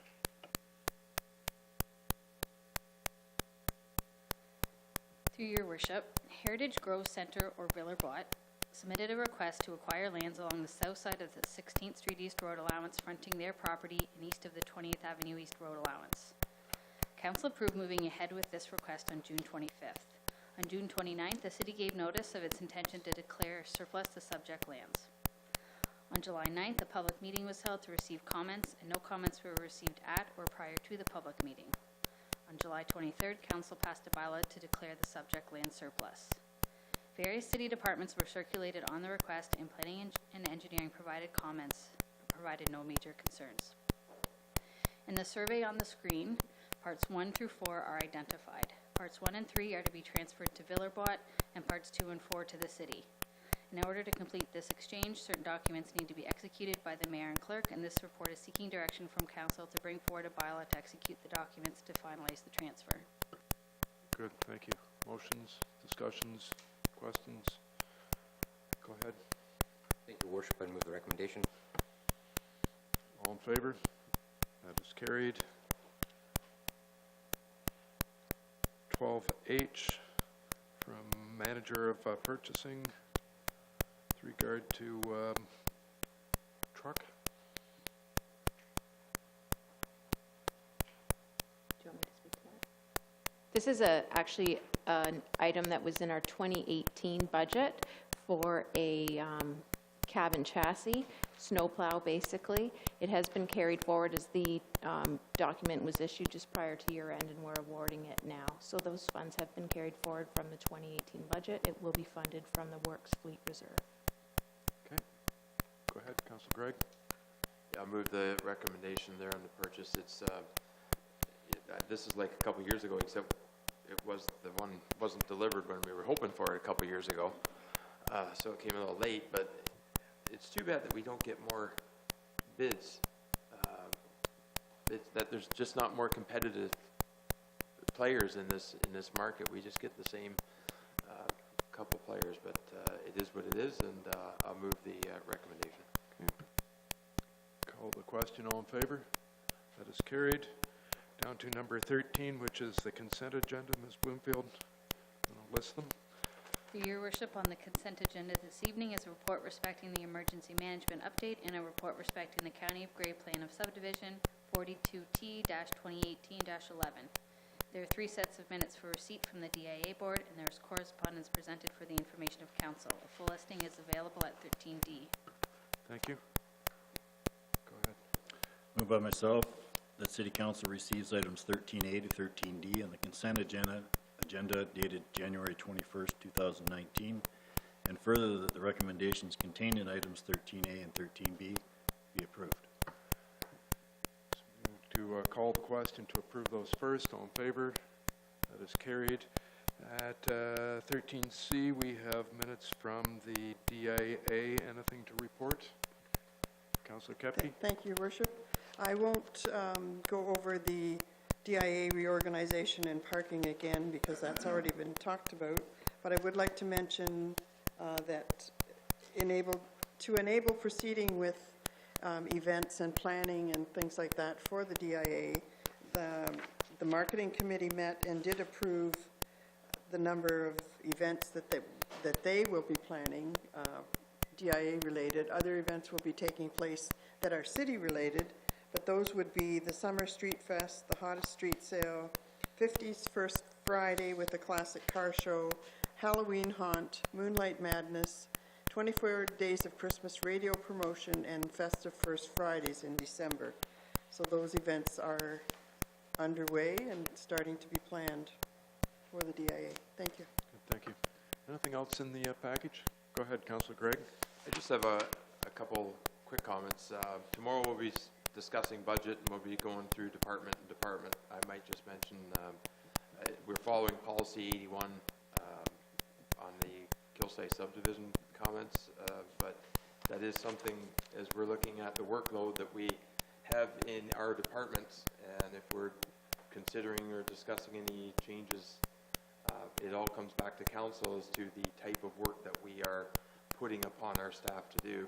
The Planning Act actually specifies that the radius is 1 kilometer that municipalities have to have an obligation to circulate on, and we had 8. But also, there's some information from the Coca-Cola company, and I just wonder, with our economic development committee, I can think of 125,000 reasons to consider maybe hosting a econ meeting at their facility and taking them up or considering that offer. Any thoughts? Go ahead.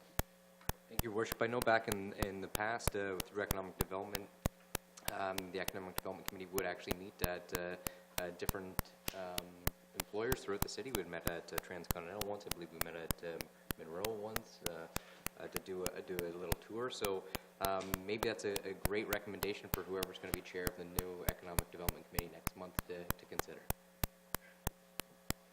Good. Thank you. I note in the correspondence that there's something from AMO that refers to the Minister of Municipal Affairs has opened up to look at reorganization of some municipalities. It's limited to 82. They mostly seem to be regional governments with lower tiers, and they seem to be mostly focused sort of in the golden horseshoe. So we'll keep an eye on that going forward, and something to think about with our situation. Down to number 14, committee minutes with recommendations for approval, starting with community services. Thank you, Your Worship. Committee approved a facade and structural improvement application from 299 9th Street East. The property was the former location of the Avalon, and prior to that, the Shays Lounge. David Verberg, who is the operator of Sizzlin, a restaurant from Meaford, is relocating to the downtown core. This is great news for Owen Sound. Staff presented a new agreement regarding the 2019 Home and Cottage Expo. This is a 3-year agreement between the City of Owen Sound, Grey Bruce Home Builders and Trades Association, and the Knights of Columbus. Obviously, this is a well-known event in Owen Sound, and it continues to grow with record-breaking numbers in 2018 attendance. Doors Open Owen Sound 2019 are trying something new. Traditionally, Doors Open is a 2-day event. This year is a 1-year pilot project. They are having it on 1 day, Saturday, June 1st, 2019. You can mark that on your calendar. Doors will open at 10 a.m. and close at 4 p.m.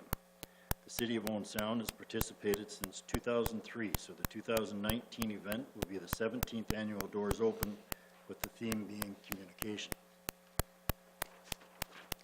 Out of the 37 communities in Ontario participating, only 8 held a 2-day event. Besides Owen Sound, the other 7 included larger centres: Hamilton, Toronto, Ottawa, London, and Windsor. Smaller communities that held a 1-day event had comparable or better turnouts than the 2-day event communities.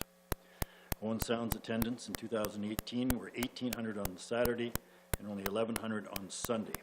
Community Services will provide a full update after the event. Staff reported as 2018 wrap-up that there was 9 heritage permits issued.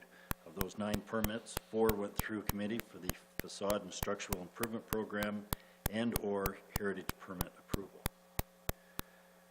We had a staff report on Restoring Ontario Competitiveness Act 2018, otherwise known as Bill 66. Bill 66 was introduced to the legislature on December 6, 2018, and proposes to amend several pieces of legislation. Our city staff outlines 4 major areas of concern with respect to the proposed legislation. The first one, decisions that are not required to be consistent with provincial policy statement. Number 2, decisions that ignore the matters of province interest as outlined in the Ontario Planning Act. Number 3, decisions that are made in the absence of public input. And number 4, impact on communities like Owen Sound with large public investment in sewer and drinking water infrastructure. County staff had articulated similar concerns to our staff, and I can also tell you that county planners presented similar concerns to the county council as well. We had a staff report respecting Volunteer of the Year, Senior of the Year, and Youth Volunteer of the Year. For 2019, the criteria for selecting Senior and Volunteer of the Year aligns more closely with the scoring tool for the award. There was more emphasis on the nomination form about nominees, time commitment with an organization, and members of nominees' immediate family are now eligible to nominate or act as references. For Youth Volunteer of the Year, a separate scoring tool has been created that is congruent with the criteria for the award.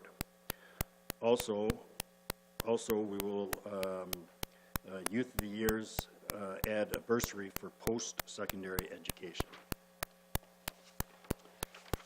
And finally, the city has received a letter from the Board of Education regarding the former Dufferin Elementary School. The school board has declared the land surplus, and there is a process the board must follow to sell the building and property.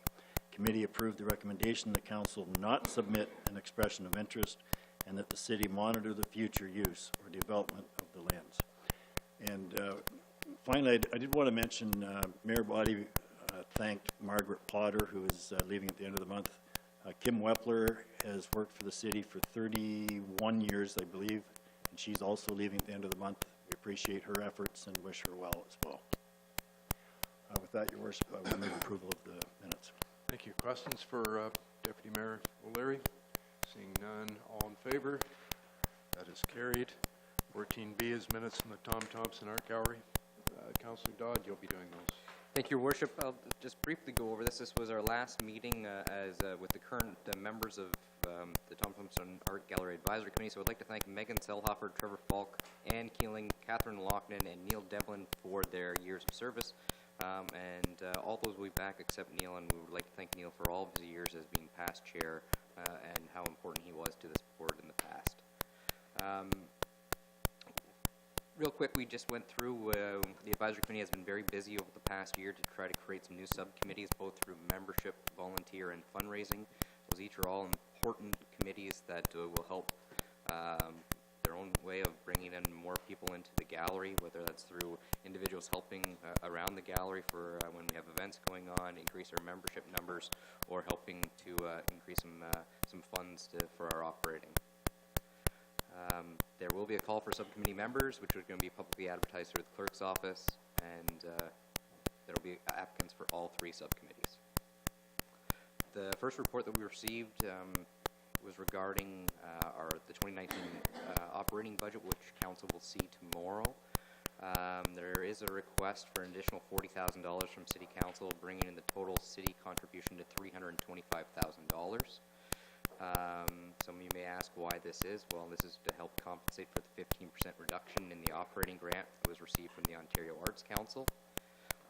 Also previously, during our time, we had a collections assistant who was being privately funded by a very generous donor who was paying for that staff position for the past, I believe, 2 years.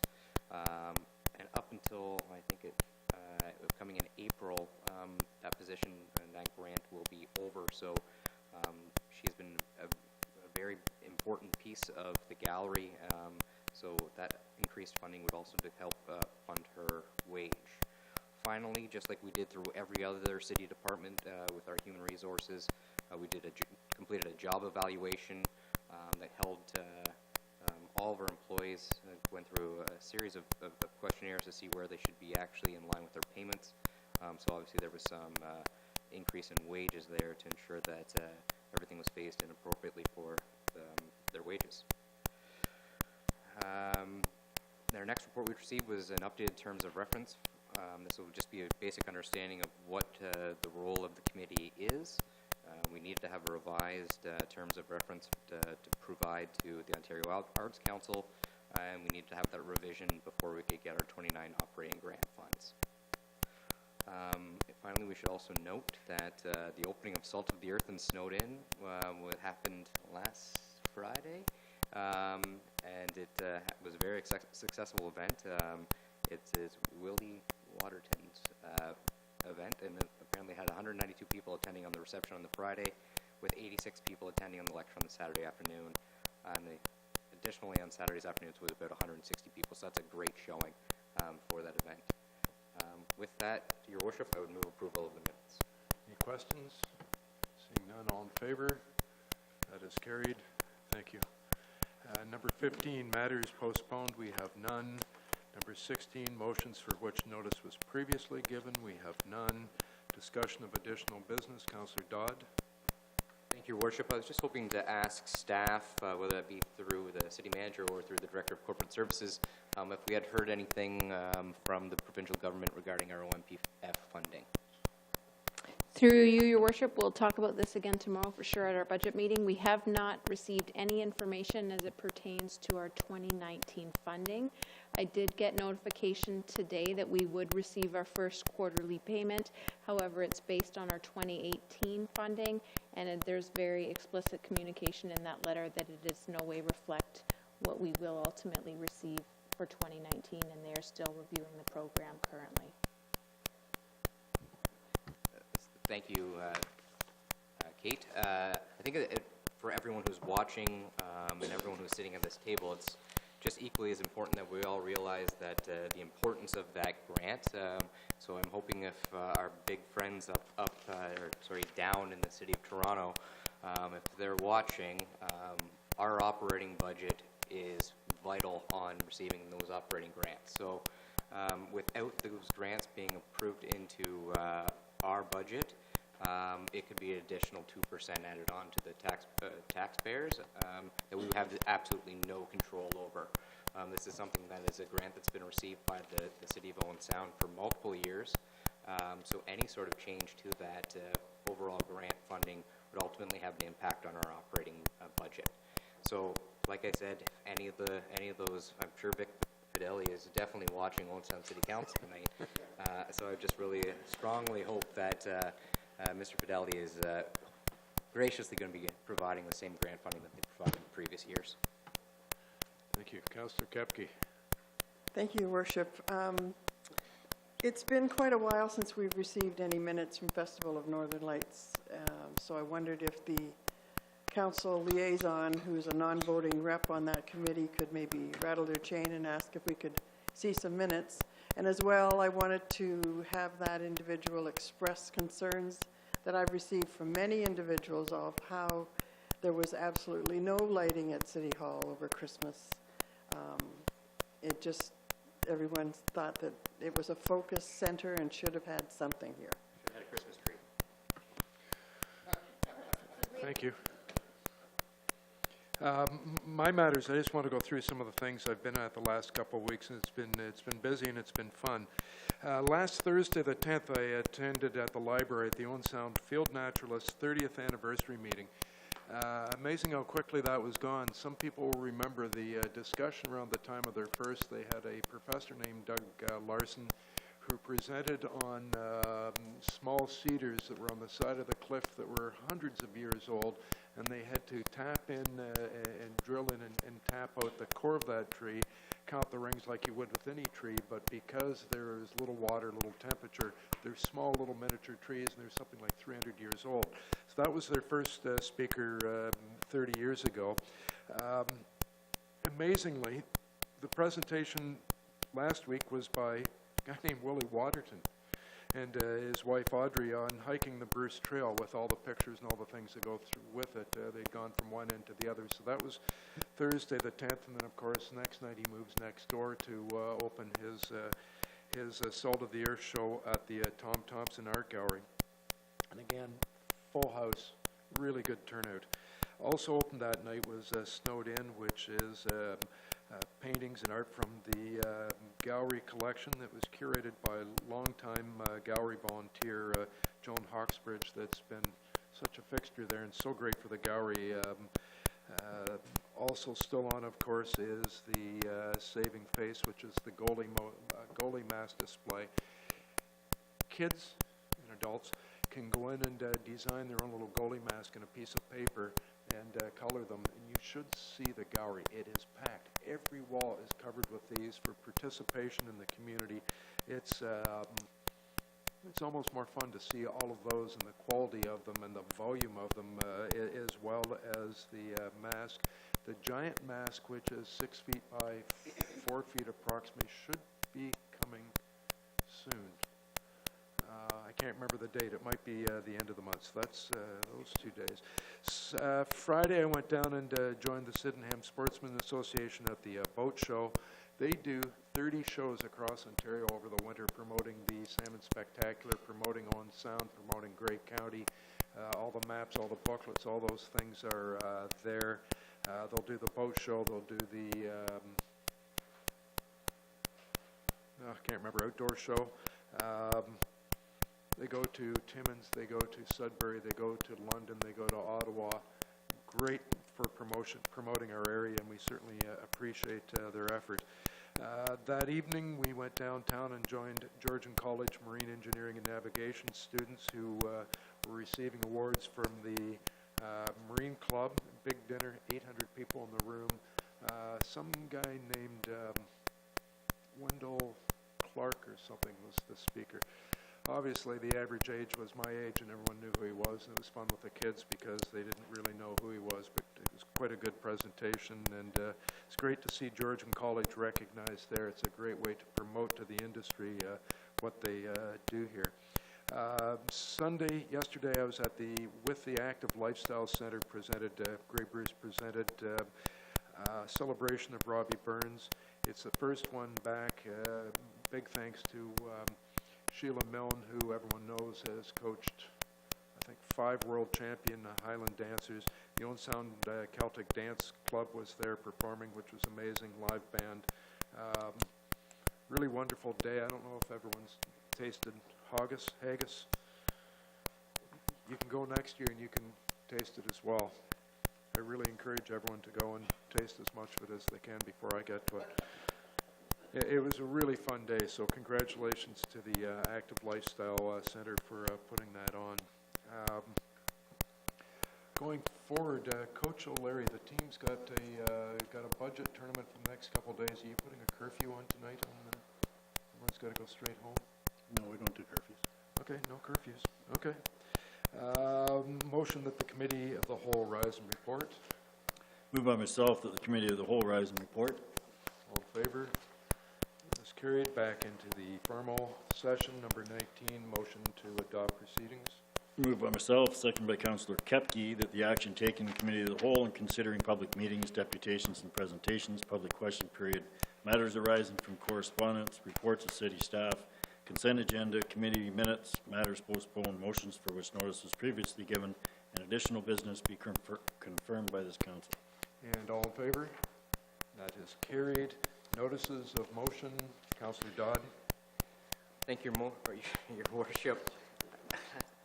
I will be making a notice of motion, so I will state it. Whereas the Council of the City of Owen Sound strives to find more efficient ways to deliver services, and whereas both Owen Sound and our neighbor, the Township of Georgian Bluffs, desire to provide source-separated organic and green bin waste services, and whereas Georgian Bluffs and the Township of Chatsworth share a biodigester system that needs organic waste to operate efficiently, and whereas regionalized and shared services is a strategy to obtain efficiencies and savings, now therefore I hereby give notice that I will move or cause to be moved a motion at the next regular council meeting that City Council direct the Mayor and staff to correspond with the councils of the Townships of Georgian Bluffs and Chatsworth to discuss and negotiate coordination of waste management and sources separated organic service contracts to find efficiencies and benefit for all parties. Good, thank you. Councillor Thomas?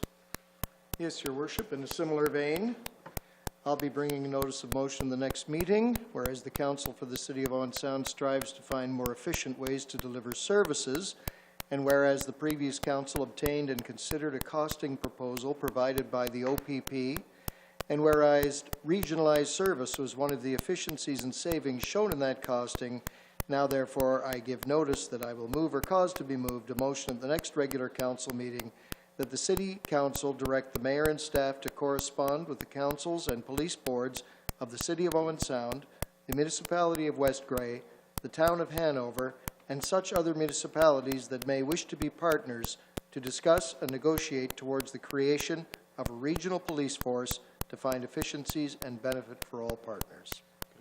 Thank you. Bylaws, Ms. Bloomfield?